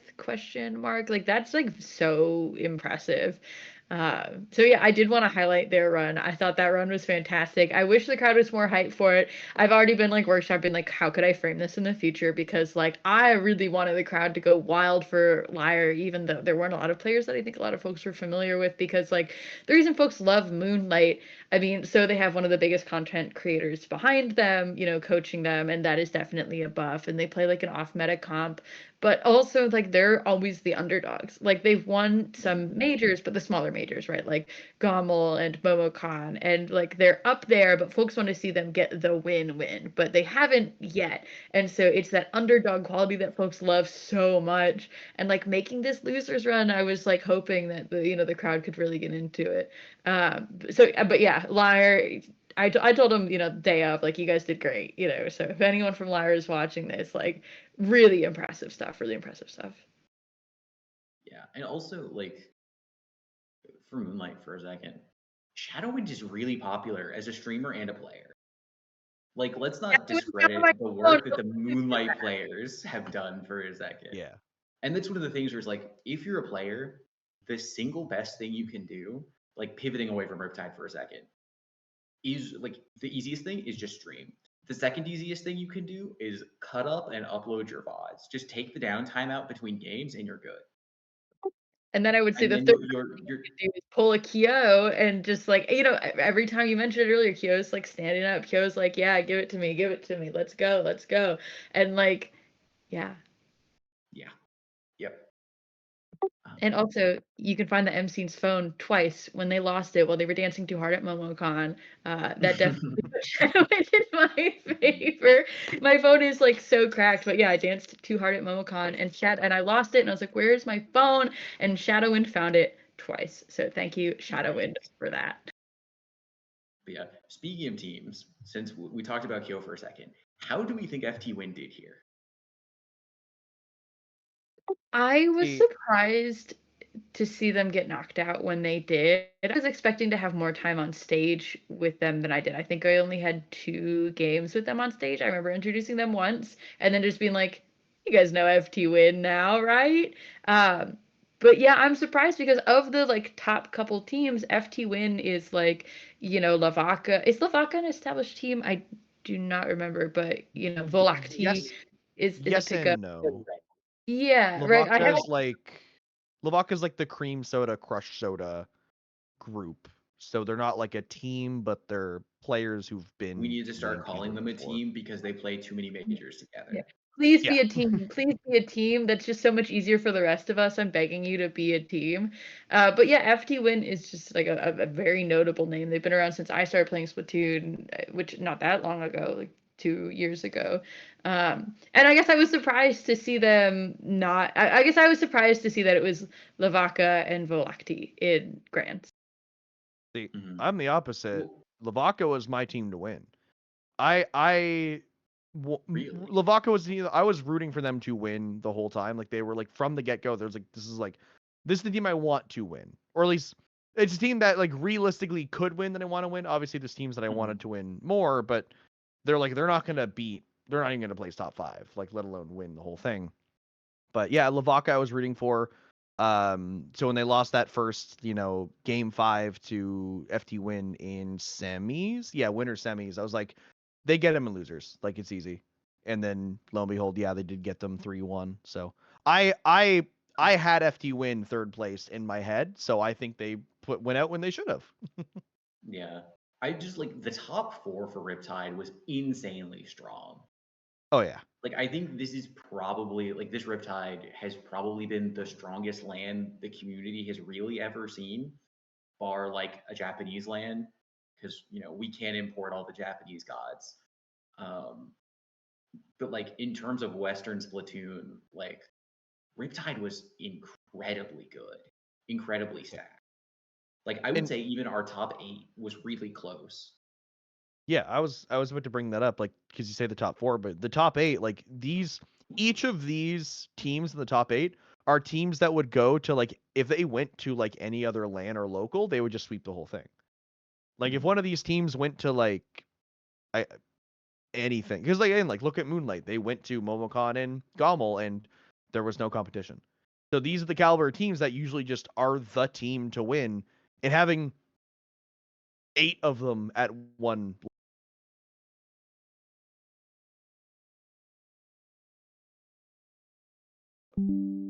Oops. Hello, chat, guys, Are you mods. there? Oh, I can't wait. Hold up. We're all reappearing. Are we back? Are we back? Hello? I don't have the stream pulled up. I just have the chat pulled up. Okay, we're Okay, back. producer Okay. says we're back, so we're back. Trust, We're back. We're trust. back. We are Perfect, so beautiful. back. It was We so are over. so We're back. Now we are so so back. back. You're so back. Okay. Okay. So again, something that I didn't really get to see at Riptide. We're just gonna move on and like pretend that that didn't happen. Was there anyone who like really popped off who we didn't think should have popped off? I like to call them Lanimals. Teams who like online kind of like middle of the pack, but then they show up at LAN are just like really impressive for where they in comparison to where they normally. Like I think Remix is like that, where they play okay online, but then they show up to Riptide or MomoCon or Gommel, and then they just kind of get top 4 and no one expects it. Granted, they didn't do like due to the nature of Riptide, they didn't go that far here, but Yeah. like Remix or who are the rubber Lanimals? remix? Like Rubber Remix, like the Probably. yeah. Okay. What do you mean? Do you not know I the probably do shouldn't. you not know the difference between the two remixes? That's I crazy. don't. Okay, on my check-in sheet, I go, oh, look, the 2 annoying teams, because there's remix with 3 R's and remix with 1 R, and I'm like, wow, that sucks. Damn. Are they both here? What a hater. That's nuts. Yeah. Okay, I so am a hater. so And yeah. at this Riptide, Rubber Remix, like 3 R's, I want to say they were seeded for silver, and they placed Redemption, and then Remix just with 1 R, I think, was seeded Redemption and made silver. I could be totally lying. I don't know their seeds. I just know that Remix made silver and Rubber Remix made Redemption. Which there was a couple of Redemption teams that like. Let me open up Redemption real quick. I need to, because top 32, there's not a lot of like stories there from what I've noticed. Like it's a lot of teams that like I look at them and go, It's pretty like they standard, I deserve that. think. Yeah, like they deserve that. Yeah. Everyone in top 32 deserved to be in top 32. Like they were. Yeah, like the biggest story ones, from top 32, I think, was Liar, like Hype hit on Yeah. earlier, which was, wow, someone from Redemption made a really deep run. I will say, so I was doing one of those I'm making one of those videos where I like went around and asked everyone like oh, like how are you gonna place in the tournament, and you know most people just say yeah, first place, whatever, and like some people tell the truth. Krill Streak, they were like, we're gonna get number 1 bronze, like we are aiming to win bronze bracket. They made Redemption. Whoa. Yeah, Like, did they do really well in silver? But I thought they made Redemption. Yeah. Yeah, they made Redemption, which is like massive. Oh, yeah, So no, the difference there huge. is night and day. Yeah, literally. Like I think like here, let me check the placement. Yeah, they tied for 51st place. If they won Redemption, they would have came 99th. They like doubled their place in the tournament, like straight up. Yeah. Yeah, which is a great send off because I know Camo, their machine player, is retiring from comp after this. So what a great send off for Camo. And yeah, they are fun. They run, I mean, Krill Streak is one of those bigger teams, but the sets that I watched, they run double roller, Dynamo and Carbon, which I think is very fun. And yeah, they got them all the way to Redemption. I love Krill Streak. I love Krill Streak so much. They had 5, their whole team had a trading card for the Riptide trading card project. And anyone watching, if you have not noticed already, and you do have all 5 cards, they do line up. Ooh, that's very cool. Yeah, that's very fun. They had like they all go together as one. There was a lot of, I know we're talking about the games now. There was a lot of interesting concepts for the trading cards this year. Like Pixel made like VIP badges for like a concert and brought a hole puncher to actually punch a hole in the top of the card to put it on your Riptide lanyard, like with your badge. So, and it's like the exact same like size as a Riptide badge. And I legit, when I saw them, I was like, oh, I didn't know that Riptide had VIP badges. Cool.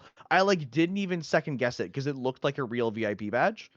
And then I was talking with them afterwards, and I was like, "Oh, like that's your card, and you have the hole puncher. Like that's crazy. Like that's commitment to the bit." There were so like in like again, Krill Streaks is all matching up together. What are the other gimmicks? There's a couple other gimmicks with like the art cards that were all really good. But I made a yeah, postcard. people are creative. Yeah, it's so good. I was wondering how people got the like punch perfectly because I saw some folks do that and I was like, that's really sweet. I did not know that Pixel was carrying that around. That is so awesome. I made a Yeah. postcard. Someone else made another Magic the Gathering card like I did last year, which I'm so glad that someone carried on that torch. There were a couple like in terms of just like, I don't know, fun formats that people did. There were a couple Polaroids, some that had they'd drawn like they had stickers on them, some that were like a mess of Polaroids. Yeah, a lot of great cards this year. I love that project. Hold on, let's go back to game. Can I bring us back Yeah. to games? Because we haven't Yes. even Yeah. talked about the yolks yet. We have not even talked about milk. Not to talk about myself, but I think obviously the most important match of all of Riptide was the Yoke v Yoke set. So I remember that game coming off stage. I don't remember who it was, but I remember going like, "Hey, I need you guys on station." It was 9, I think. Yeah, because it was on Sunday. It's like, "I need you guys on station 9." And someone looked at me and was like, "Now?" And I'm like, "Now." And they were like, "No, the pilk." And I was like, "Just do it over there, I guess. I don't know." And then I had to go run off somewhere, but I desperately wanted to do it on camera, and I recognized that I should not be mixing liquids on stage on the setups. So I had a plan of moving. So you can see me on the stream. So for folks who did not tune in at 10 a.m. on Sunday morning, the Yoke split into 2 teams because we are a roster of 6, and we were supposed to have 6. So we just split into 2 teams and added an extra sub. And the way that we both did in bronze pools put my side of the Yokes as the top seed and the other side of the Yokes as the bottom seed. So we were slated against each other, and Kraken pulled some strings. I think it was Kraken because it was Kraken who sent me a DM. And put us on stream. So if you wanted to see collegiate or silvers, sucks because the Yokes were on. The match of the century was on, which I think was like slated to be at that time because we asked about it. We were like, can we put Yokes on stream? And Kraken was like, we like already have like a plan. But something I think about that also might have felt. I don't know. That's a question for you. But yeah, so we ended up being on stage. And the Yokes, long time, we're going to talk about, I think, Sendo Q very briefly later. But for a long time have talked about, like, we're going to do a team Sendo Q run where, like, whoever has the worst Sendo Q number at the end of the season has to drink Pilk to, like, motivate us to grind.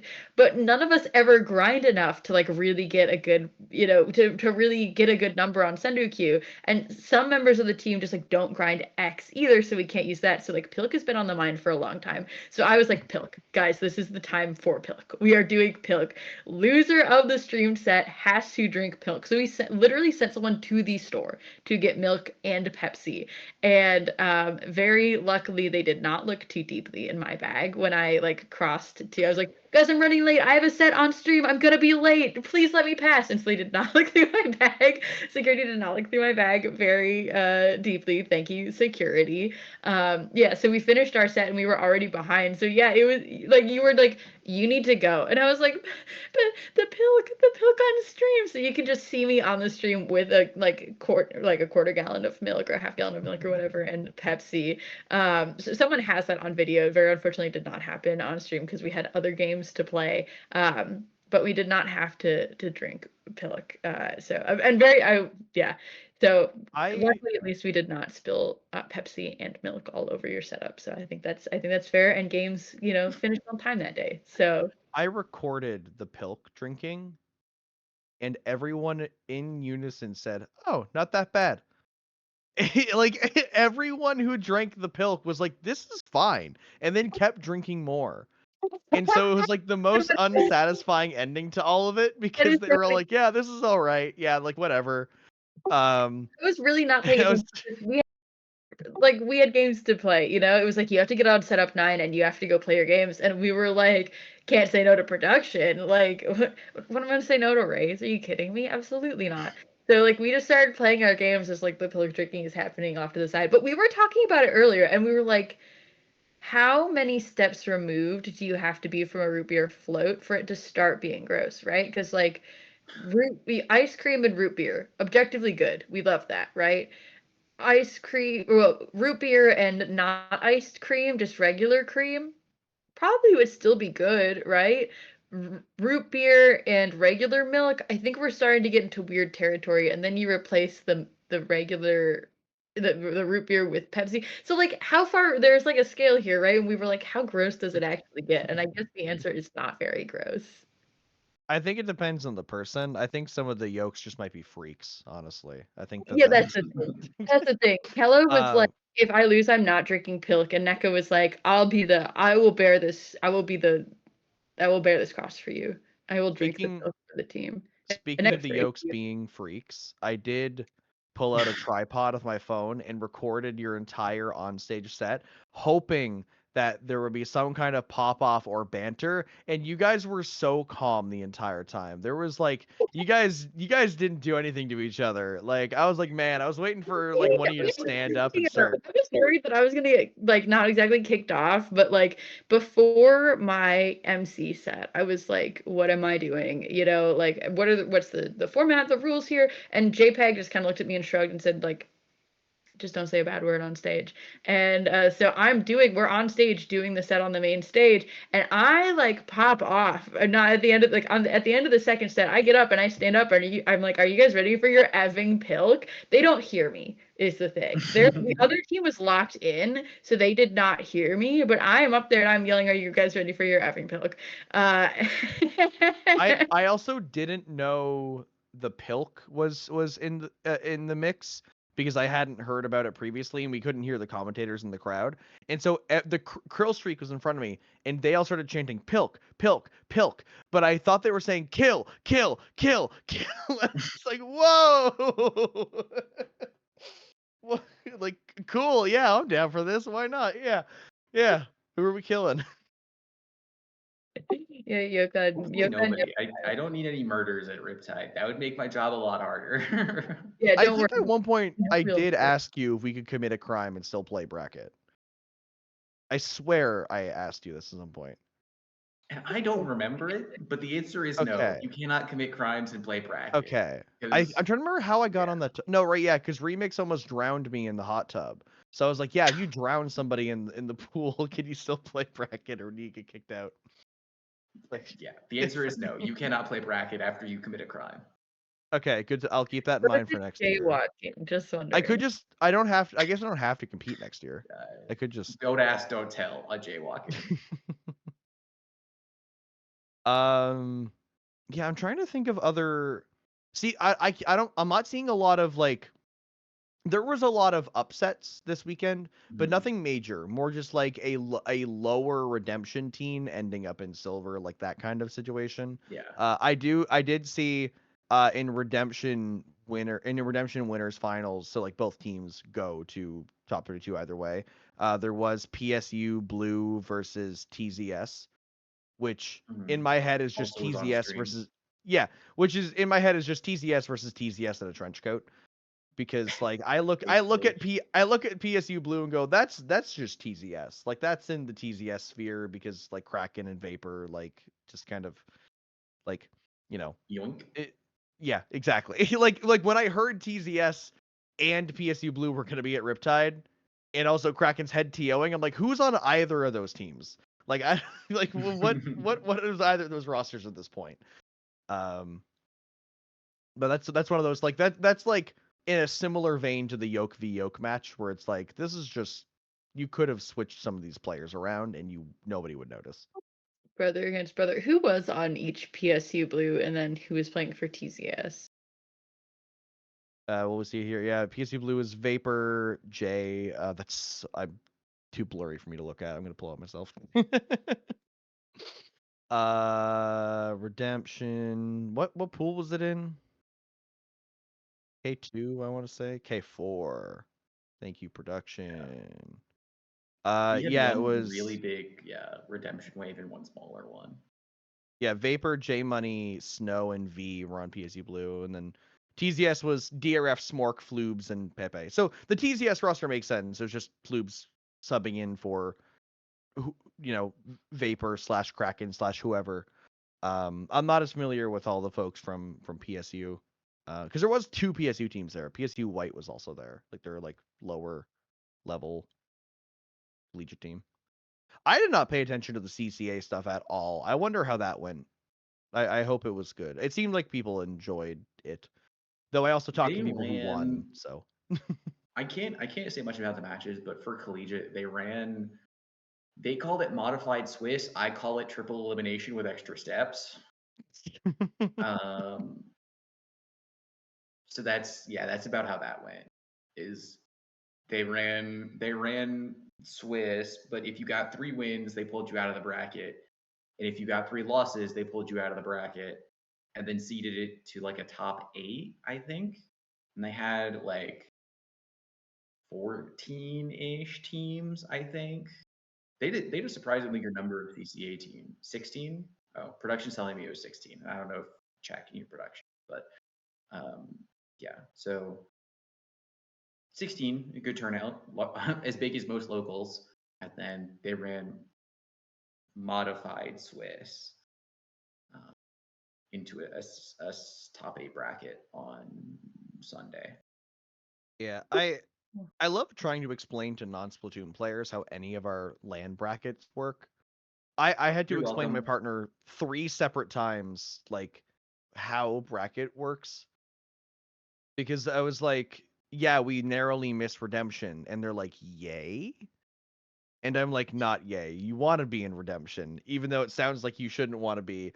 And then I was like trying to like explain to them the process of like, you don't make gold, but you make redemption, which is better than silver. But if you're in redemption, you can go up to gold. But if you're in redemption, silver, you can't go up to redemption. If you lose redemption, you don't go down to silver. Like they're all separate brackets, except redemption is like a half bracket that's attached to a separate one, and it's unfortunately you need a flow chart for our brackets, and yeah. I'm not going to change it. I mean, I could, but I don't want to.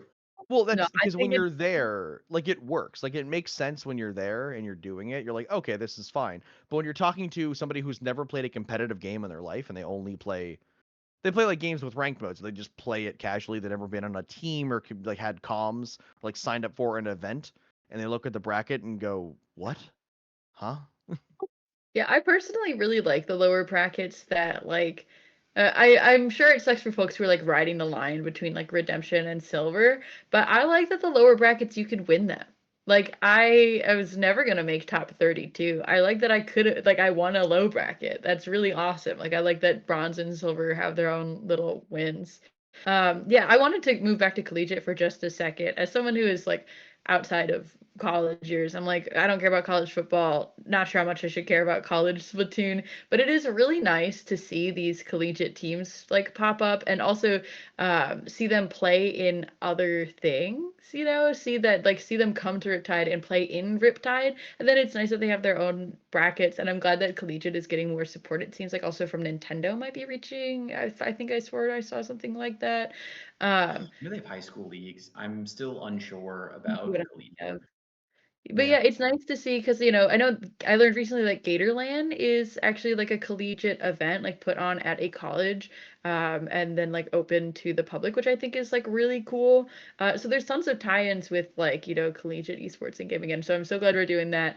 And I say this sincerely. It's not going to sound sincere, but I mean it sincerely. I am glad that game show was cut so that collegiate could play collegiate. Um, and maybe next year, folks are asking me this year, like, hey, are you gonna do like Squidly Feud or Jeopardy again, even as like a side event? Because folks who were there for 2023 Riptide, I just brought a projector and just ran it in one of the hallways while collegiate, or no, it was 2 players, 1 controller, I think was happening that year. And folks are asking if I would do that again.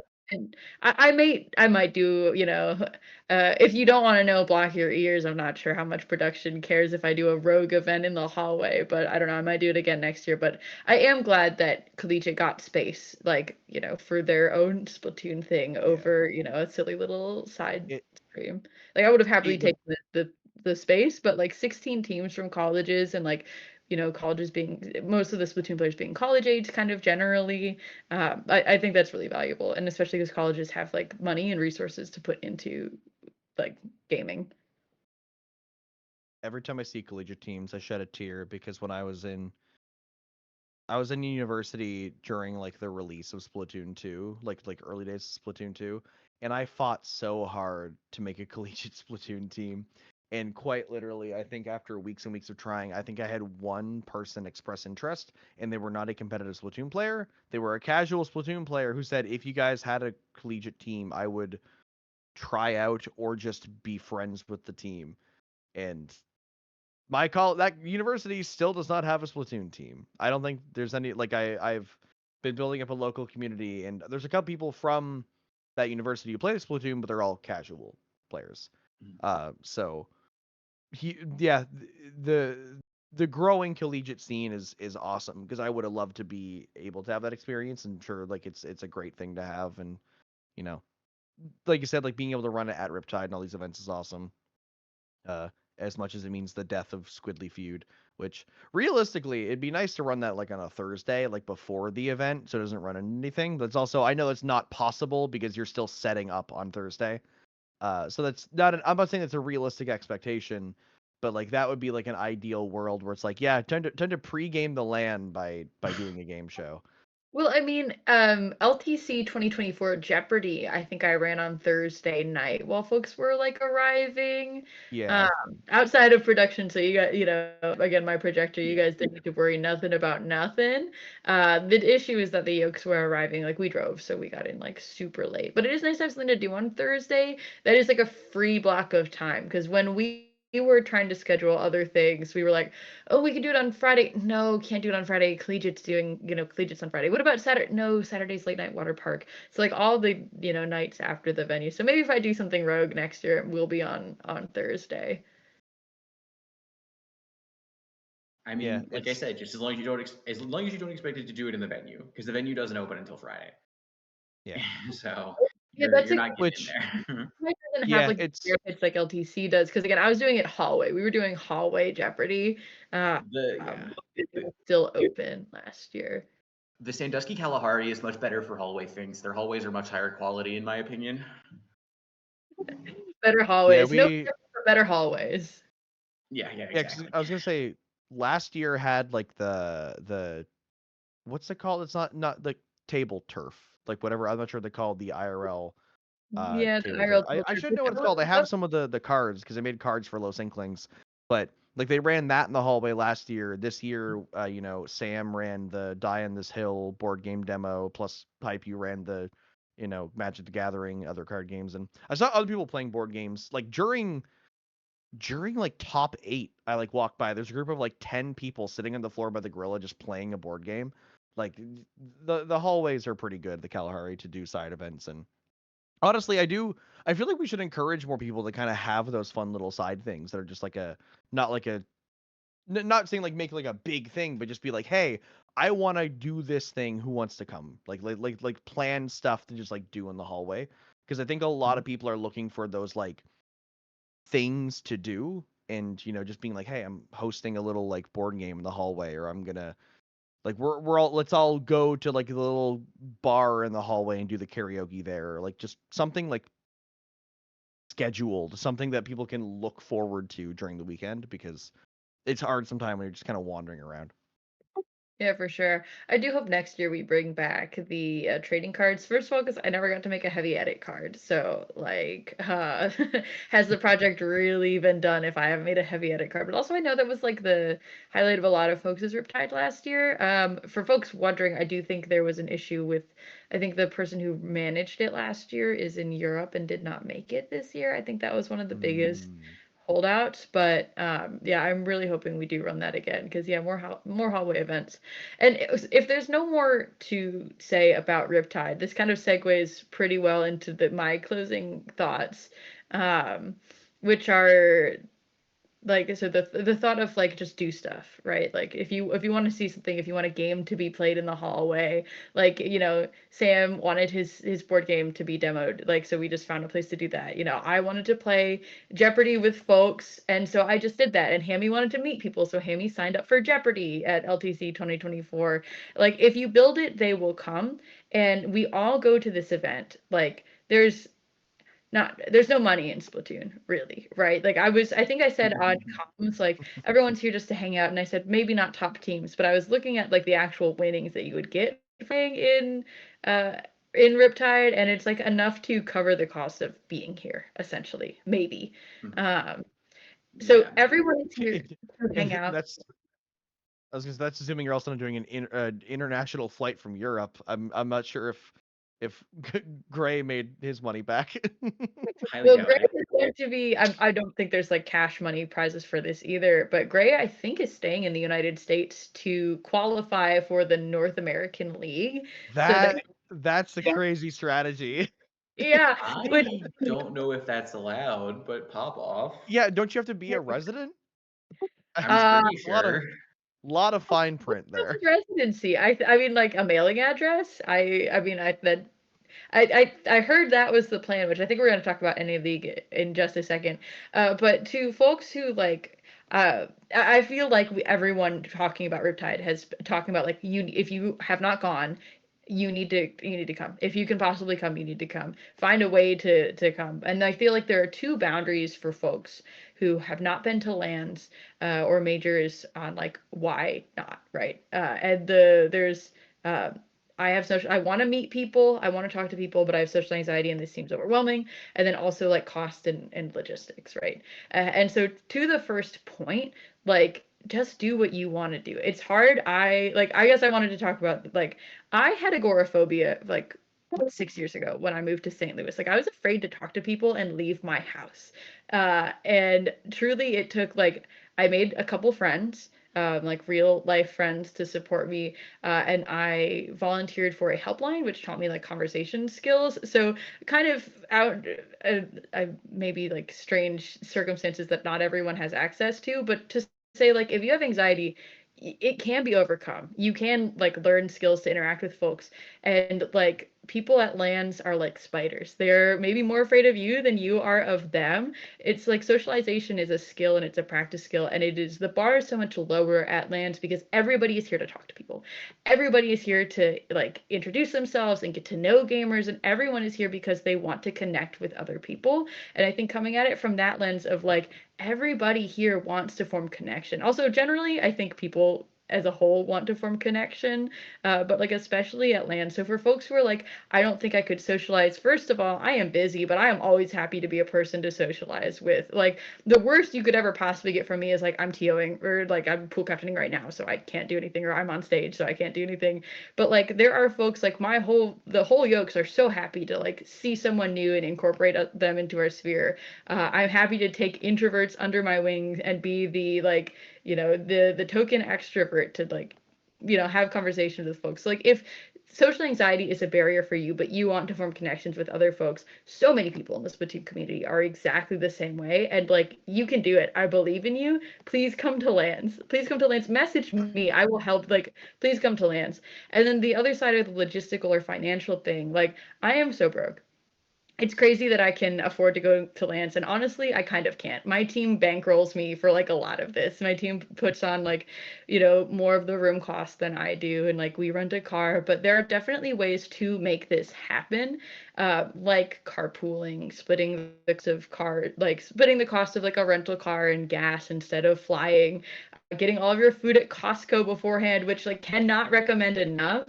I paid so little for food this time around compared to food at the venue.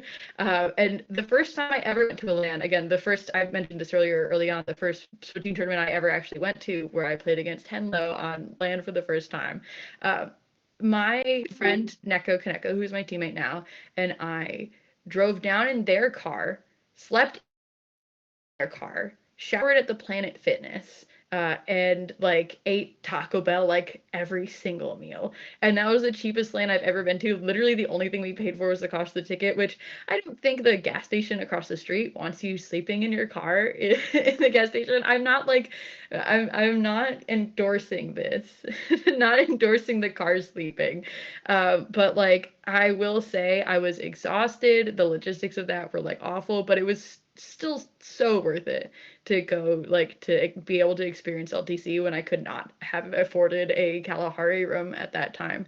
So all to say, like, if you are like you're looking at this like, oh my god, this seems so cool, but there's no way I could make that happen. Like, there are ways. There are ways to make it happen, and like if there's any possibility, I think you certainly should.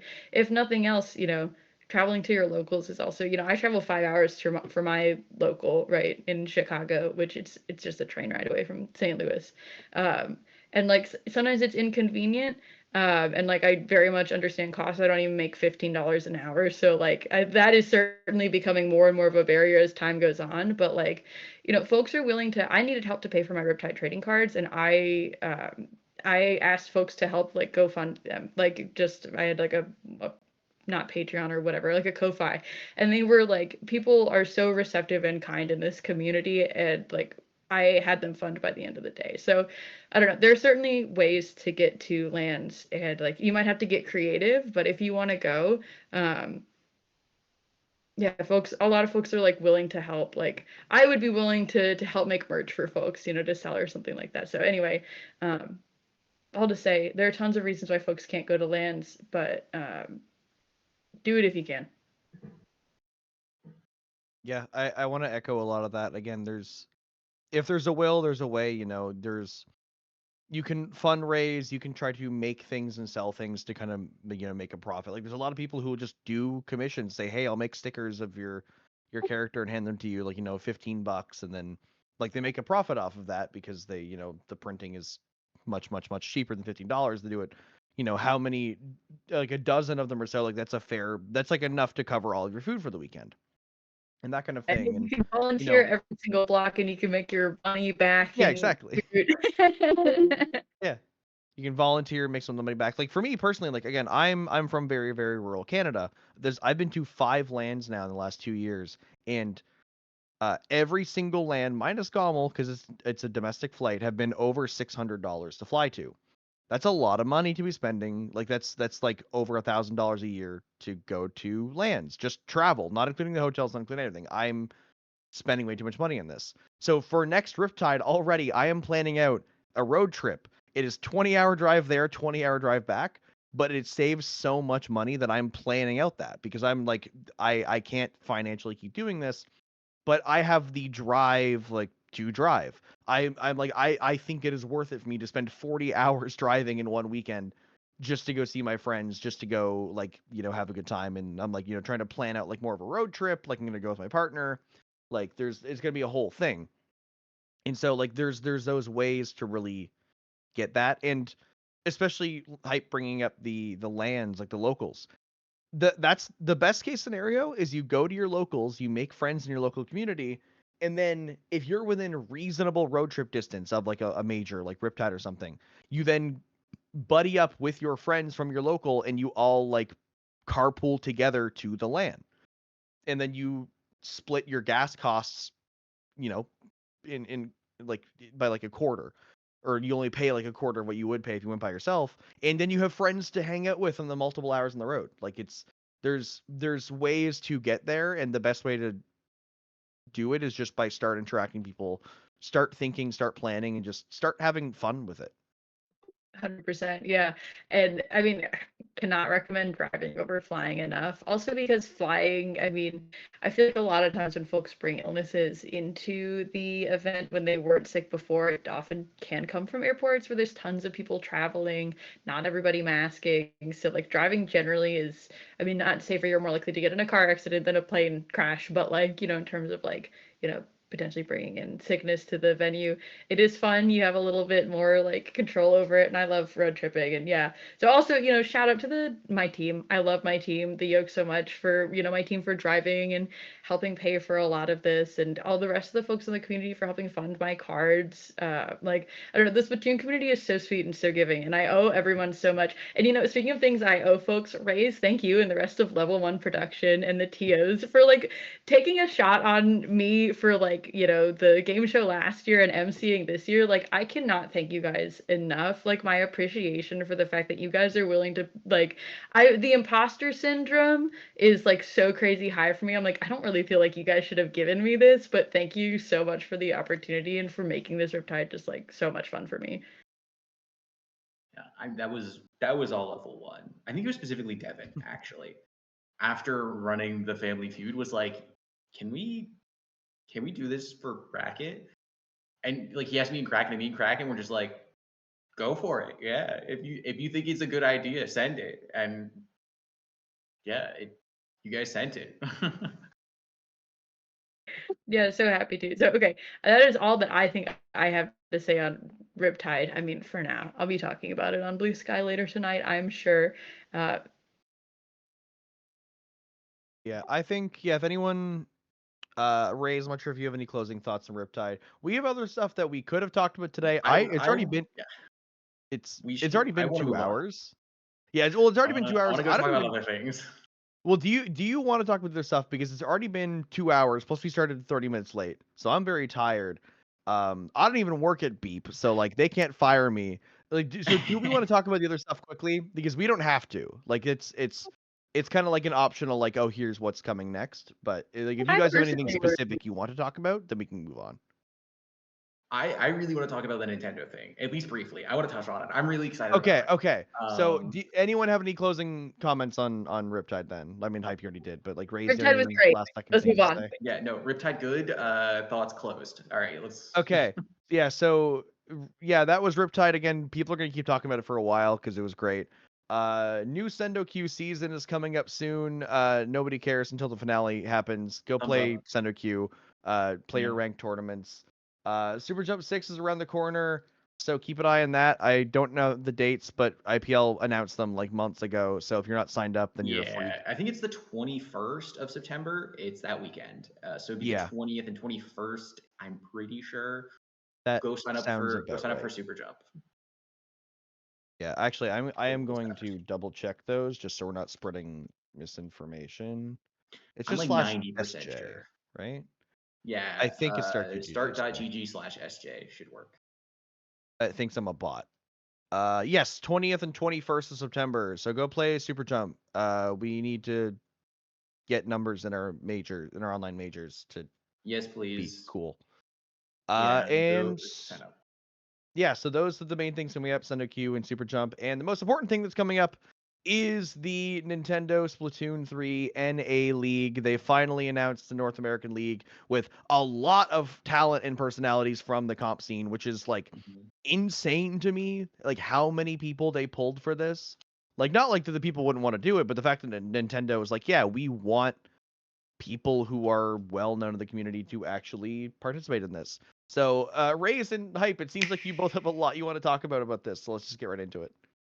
So I actually was looking at the format, which is partially what I want to talk about, but go on. Who have they taken for I heard that they've been like very involved, but who have they like got on from the community? I don't even know, because they in like the release video that Elma's showing us right now, they showed, some like the big names. Like they have 9, they have oh god, I'm blanking. Milana, and like they have, but like a lot of people on Blue Sky and like Twitter were like, yeah, I'm a part of this too, by the way. Like just to let you guys know. I know a bunch of people who are there. I'm a little scared to talk about it because I'm not sure what Nintendo's publicly shared. But like they do have a bunch of community members, and I will say I got to talk to some people at Riptide with more information, and I'm super, super excited about it. Like, this is one of the things as a community, I think we should, like, with our entire chest, support this event. Because stuff like this is incredibly important to our growth as a scene, even from a grassroots perspective, because we cannot do what we do without Nintendo. Because Nintendo has shown the ability in the past to just kind of say, you're a brand risk. And so, and especially when Nintendo does something this good for us, like this is an incredible event. This isn't one of those like phone it in, single in brackets. Like Nintendo has put a lot of time and effort into this. And I think we as a community should reciprocate and say, thank you for doing a good job on this, because I think they have done a good job so far. And if they continue doing a good job, I think we would be foolish as a community to not give credit where it's due. Yeah. And I want to hop on that as well and just say, because they like the effort is immense, because like in that trailer they announced that they're having like pre-shows and like recaps, and like they're having like Nintendo themselves are making content with content creators in our community and like voices in our community to like make stuff around this event. And like they're just the we need Nintendo to see that we like this. And so the best way to do that is to just interact with it. Because realistically, like Nintendo is a company. They are trying to make a profit and to grow. And so by doing this, we need to like if we interact with this, if we help share this and make it grow, Nintendo makes money off that, because whether for sponsorships or advertisements or for just advertising the game to a wider audience, like people might learn about Splatoon from the North American League and go like, oh, I want to play that now. Oh, I thought Splatoon was for babies. I didn't know there's a competitive league. I'm going to join it. So share as much as you can about the North American League, make content around it, play in it, and get the numbers up. Do what you can to interact with it and bump it so that Nintendo sees how much we like it and how much it can benefit them. And if they see the benefit in doing this, they're going to keep doing it. And that's how it gets bigger and bigger and bigger. Yeah. And I want to get into my controversial take for the night. I think I really like their form. I think it's really good. I think even their map pool is really good. And I know that's a controversial opinion.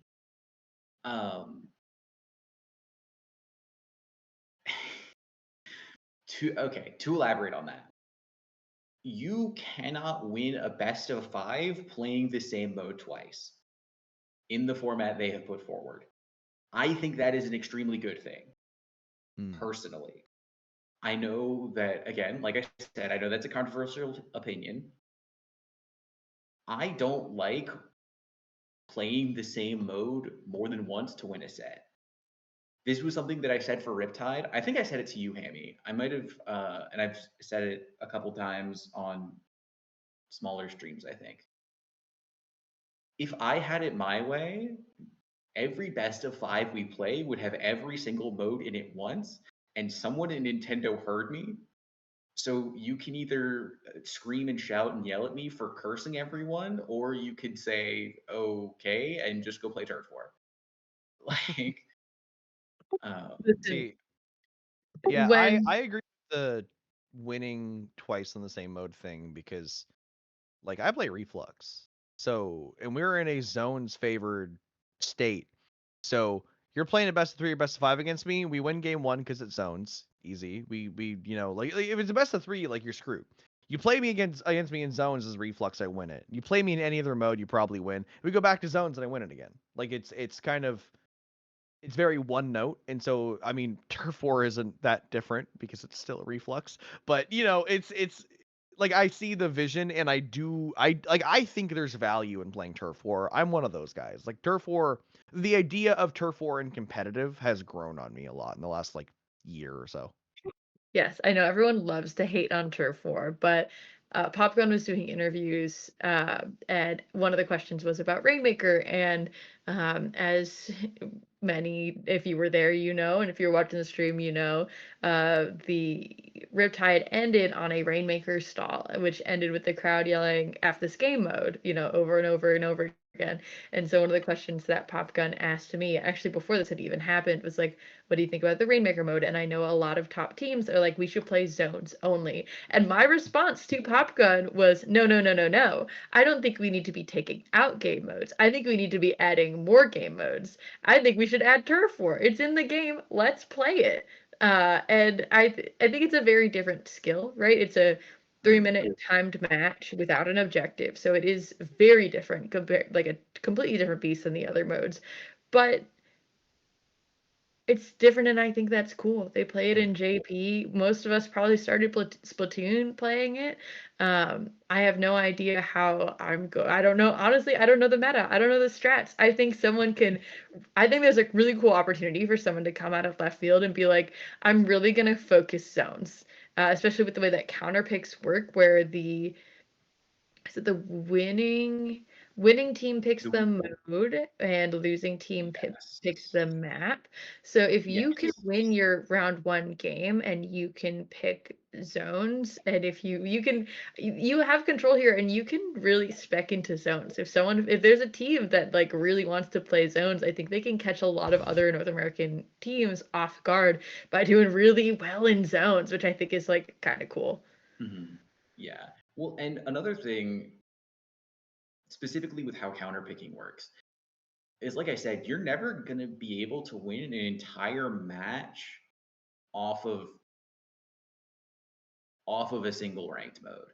So like I think a lot of this is gonna come down to who is the best turf war team. Because that turf war game, I think that's going to be kind of the trump card. That's going to be the difference between the great teams and the okay teams. Also, rewinding a second, at Riptide, they did not need to go to Rainmaker. They could have gone to Clam Blitz. They could have done anything else. The team who played Rainmaker picked Rainmaker. All right, now that I've said that piece, going back to the Nintendo thing. I think they should have done the illegal counter pick and gone to Umami again. Yeah, all right, Hammy. What? Because both teams picked Umami doesn't mean they can't pick it again? SMH. Yeah. But I think having all 5 modes in this, I'm really interested to see, because they also did, there's only 8 maps that can be played. There's Hagglefish, Undertow, Museum, Inkblot, Mako, Umami, Barnacle and Dime, Humpback, Crableg, Urchin. There's not really a bad map there. There's nothing that I see there and I go, ooh, like. That is my reaction to Urchin. Very unfortunately, that is my reaction to Urchin. But everyone else, I do agree. Yeah. Urchins, I haven't played it enough. I haven't seen it enough to really form a super solid opinion on it. But like looking at the map pool, I think there is nothing super offensive in there. It's just you have to go learn those maps super thoroughly, because you're playing every mode and you're going to play them a lot because it's a ladder. So what that means is you're going onto Battlefy and you're queuing up for a game. And then you're queuing for as many games as you can get in like I think it's a 3-hour period. And then based on how you do in that 3-hour period, then I think you go into a bracket or you gain points or something like that. Yeah. But like, you're going to have to learn all 8 of those maps in and out, forwards, backwards, side to side, and maybe even multiple strategies. And so I think playing all of the modes on just those maps is going to be a good thing, considering Nintendo could have given us and has given us in the past all random. That's it. It's just all random. So actually giving us a map pool is a huge step forward in terms of competitive gameplay for Nintendo. Yeah, and I mean, playing all 4 modes on each of these maps is definitely not something the community is used to. And I'm thinking about playing like Zones Museum, right? But you're right, these are all like very competitively viable maps that have at least 1 or most of them 2 map modes that are played pretty frequently in tournaments, with the exception of Urchin, which is still like newer. And I think, folks are still thinking about It's included in some, not included in others. But I'll just say, like, I agree. I am pretty pleased with this map list, and I understand why they want to do all 4 modes on all of them. I don't think I've ever even played Turf War on Urchin, so that'll be like fun. And I do think it is fun to expand the maps, even if they're not things that I think a lot of folks would pick like pretty regularly. So I agree. I am also excited. I understand why folks have criticisms of like Nintendo running a tournament at all, and like this community has made quite an identity for itself being pretty exclusively grassroots, and I understand why folks are a little reluctant to let Nintendo in. I've seen in some like areas and relinquish some amount of control, and as Hammy said, I think there is like some amount of skepticism of like, yeah, this is a company that's here to make money, and ideally wants this as like branding, and they want this as advertising, and that makes a lot of sense to me. But there are areas where our goals are aligned. For example, more players means more content, and like them lending legitimacy to this and getting our casters out there and our top players out there and our production out there and our like creatives out there is a huge boost for like our community members. First of all, get that bread, guys. Second of all, like that is like something huge for their portfolio, and that is going to bring in players to us as well, and it makes our scene look so much more legitimate.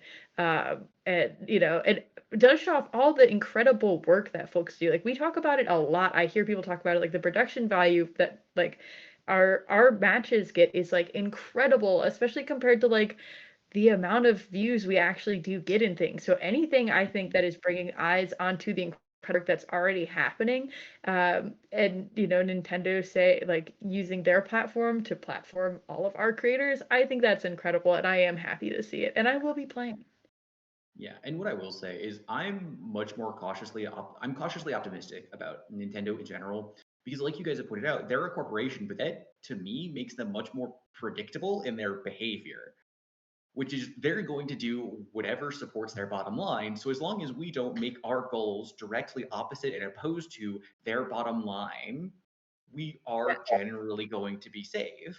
And I don't know about you guys, but I'm not going around not like I'm trying to take money out of Nintendo's pockets. That's just not something on my to-do list, right? So I'm fairly secure in this idea that Nintendo is not going to wipe us off the face of the map. And I think, again, as long as we make it so our goals are not directly opposed to Nintendo, I think as a community, we're fairly safe. We just need to maintain that, right? Like, and it seems. Sorry, you finish. Oh, I was going to say, and it's something like IPL behind the scenes have been saying, we're just going to keep doing what we're doing. We're just going to keep running our stuff because, like Hype pointed out, Nintendo is going to bring a ton of eyes to us. We just need to be here to capitalize on it, to do our thing. We're going to keep running Low Ink. We're going to keep running SOS. We're going to keep running Super Jump, right? And we're just going to let the growth happen. And I think that's what, as a community, we need to, that mindset is something that everyone needs to take in. And that's why like I'm accepting this new stuff with open arms, because it seems like in the past Nintendo's kind of just ignored the fact that we exist in a lot of their things. Like they just kind of arbitrarily ran their own things and said like, yeah, this is our video game, we're running a tournament, and didn't really acknowledge the years of history, like the 10 years of history now of like the competitive scene. But now I think they're kind of realizing that like we've been doing this for 10 years. They can just utilize us as a tool to run events and to make their own competitive start doing their own competitive stuff, because like they have the expertise. We have commentators, we have TOs, we have production people, we have players who just have all this experience and all of this like knowledge. And because it's like they can utilize us to make a better event, and like we'll gas that event up so they get more people. But on the other hand, Nintendo brings in more people, which means that we get more players in our event. So like we can coexist and build each other up off of this. And so I accept them with open arms, because they've realized that like, oh, if we just like let these guys do the work for us, or like bring these guys in to like to do what they do, like it benefits everybody. And they've kind of realized that they can interact with us. Like they don't have to just like ignore us. Yes. That they can, like we're not. Yeah, like we're just here. Like, hey, we're Splatoon commentators with years of experience, know a lot about the game. And then Nintendo's like, no, not you. We don't want you. We're gonna do our own thing. And everyone's like, what? And then so it's nice that like because it makes it feels so surreal that like it's like they're Nintendo. They're this big company, and now it's like, oh, they're just like picking us up off the street now. They're like, nah, yeah, we're gonna play with you guys now. So I accept it because like I don't really see much like anything can go wrong. Because like you said, as long as we're not like making them We don't lose jinx it. money.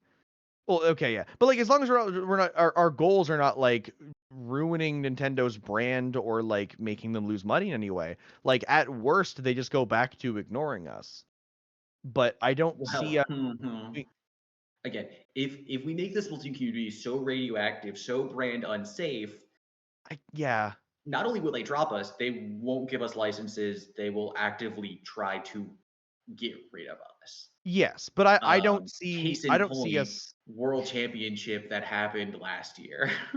Yeah, but I know what you mean, but I don't see us as a community as a whole, like being that brand. Like there's gonna be bad apples, but I don't think like as a community in general, Splatoon's not like Nintendo's not gonna be like there's not a single redeemable person in this entire competitive community. Let's shut them down.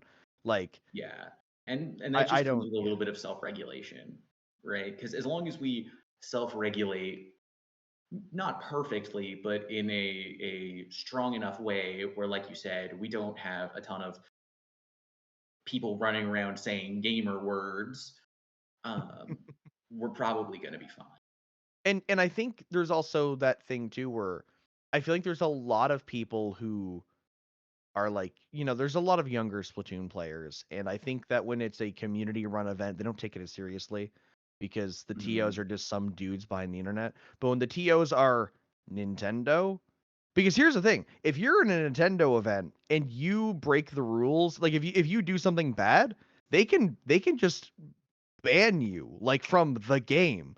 You're not getting banned from like an IPL tournament. You can't play Splatoon anymore. Your Switch is IP banned. Like Nintendo has the power to make some of these younger players and some of these more immature, or some of the more immature players. I shouldn't say all the younger players are immature.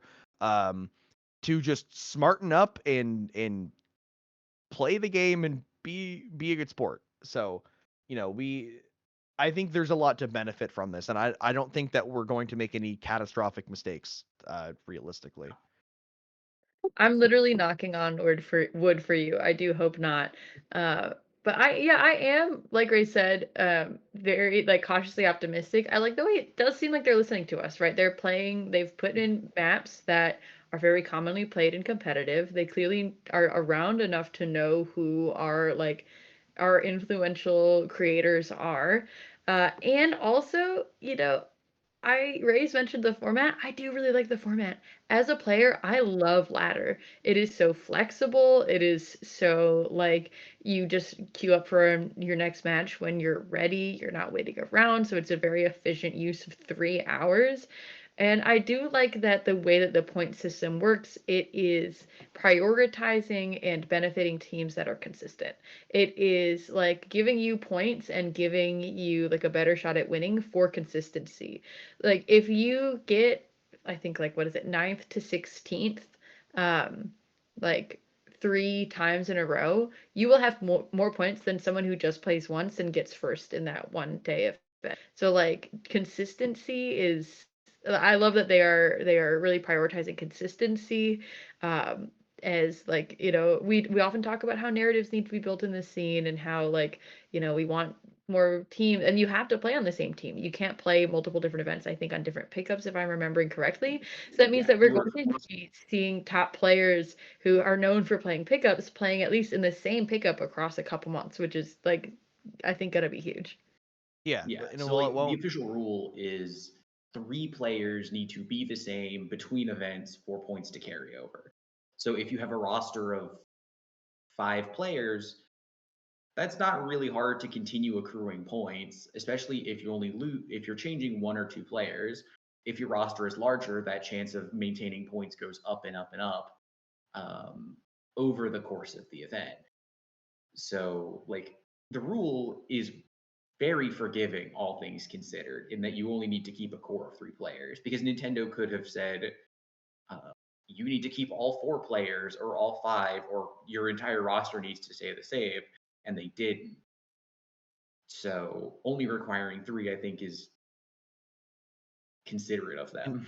And I think there was some kind of rule where after a certain number of weeks, they kind of like stop transfers or something. Like I think they kind of gave like a grace 4. period of like, yeah. So it's like there's a grace period of like you can kind of mess around and figure out your roster, but by like week 3 or 4, you need to know you need to like settle down and start playing with your team, which makes it kind of realistic because it is like if there's somebody who's never played competitive Splatoon and this is their first event, you might not want to stick with the pickup you made week 1. So being able to like kind of move around a bit and find your tribe and then stick with them for the last bit, like it kind of works with a lot of people.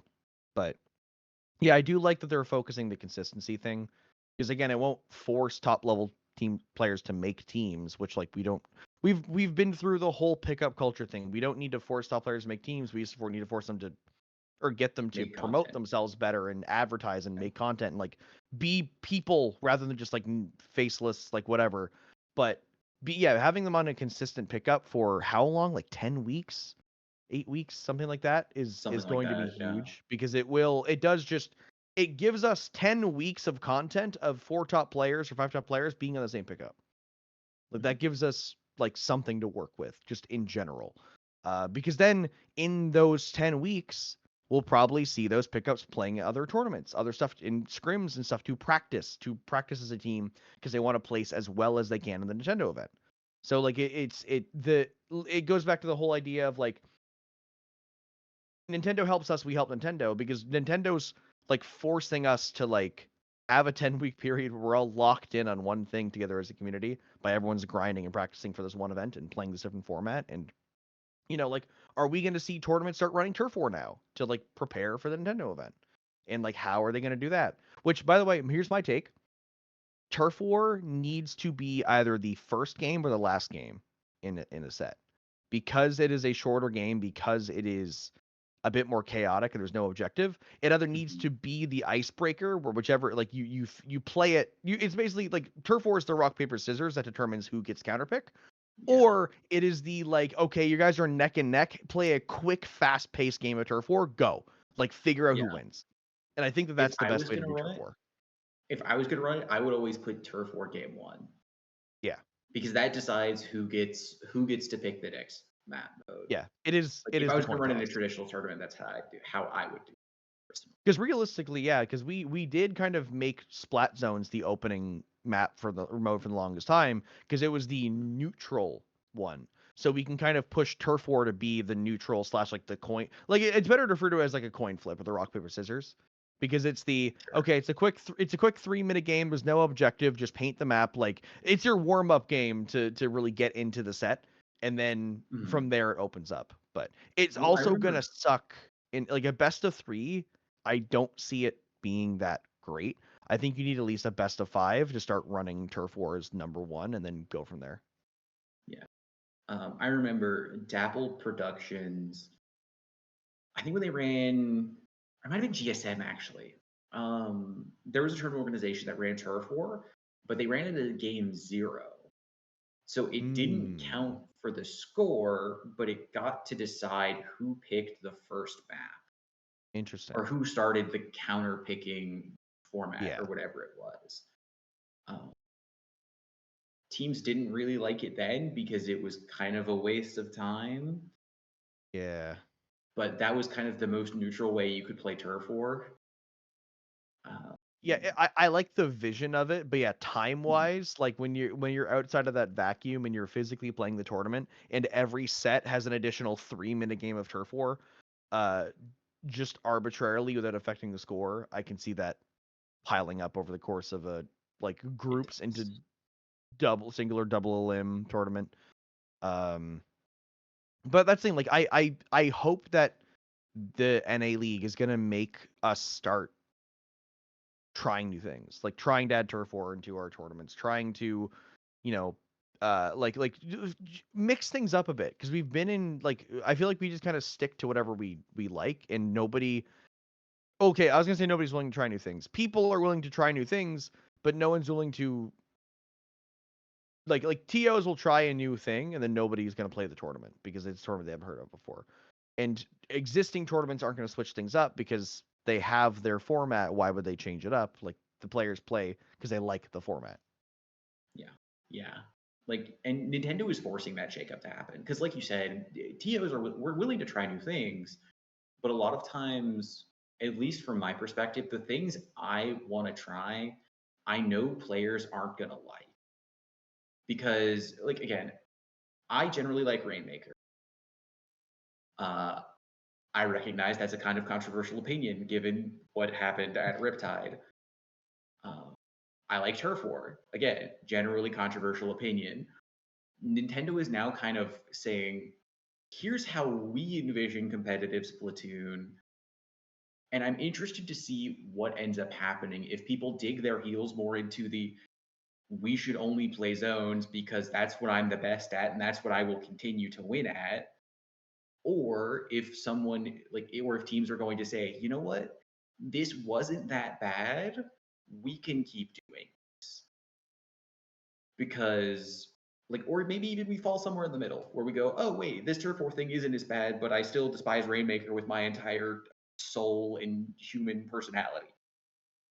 That could happen too. But Nintendo is forcing us to shake things up, and I think we would be remiss to not take that opportunity and really dig into the nitty gritty. Yeah, and I think it's important to remember that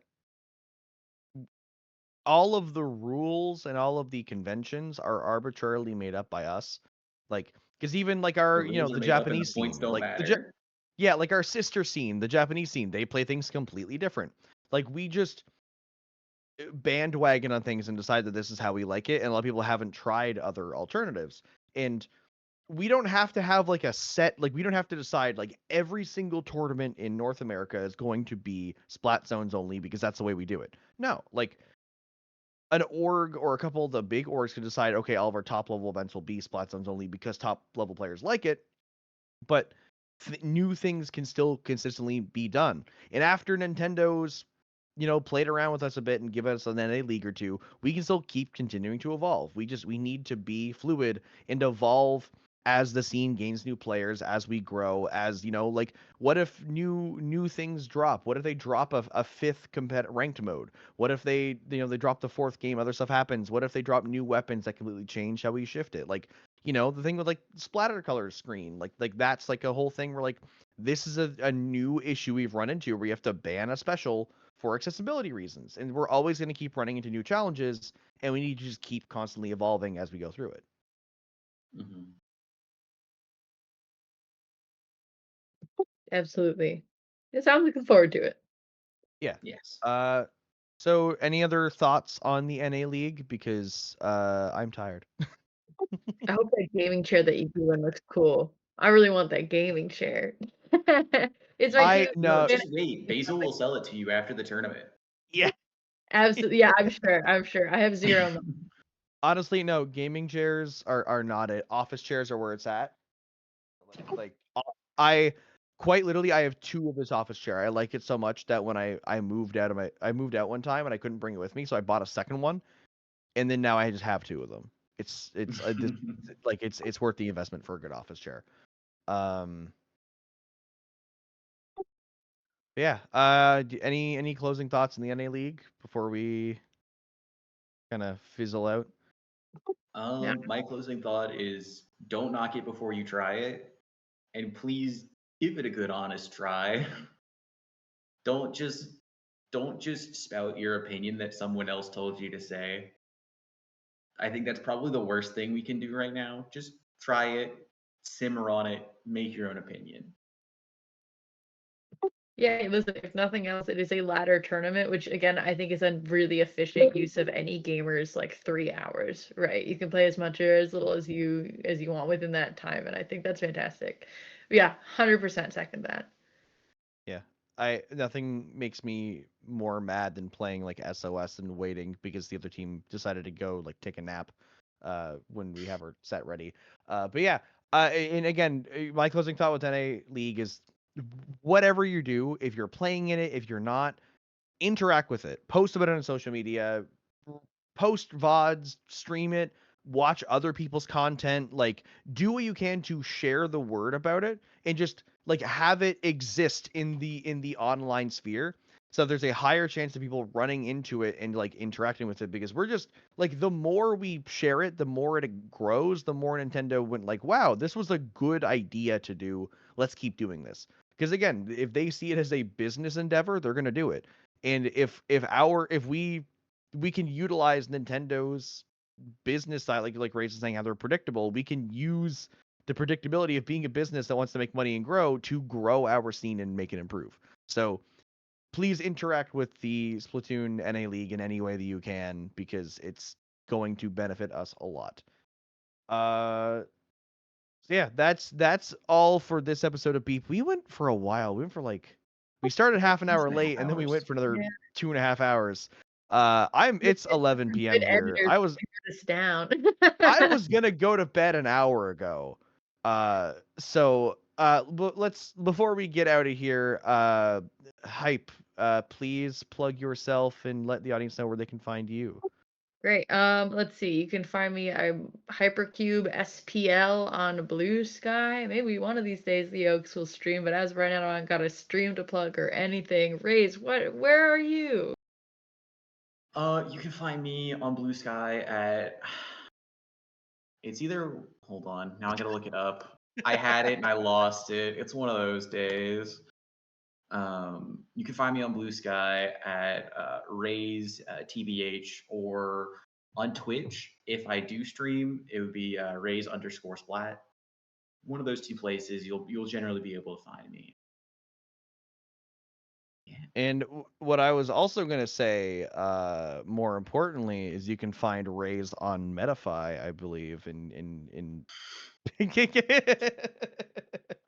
No, fun fact. Not so fun fact. I closed down my Metafy when they did the kind of premium membership thing, and I was like, I don't really like that business model anymore. Okay. I haven't ever used Metafy. I don't do the finances at Low Sync Links.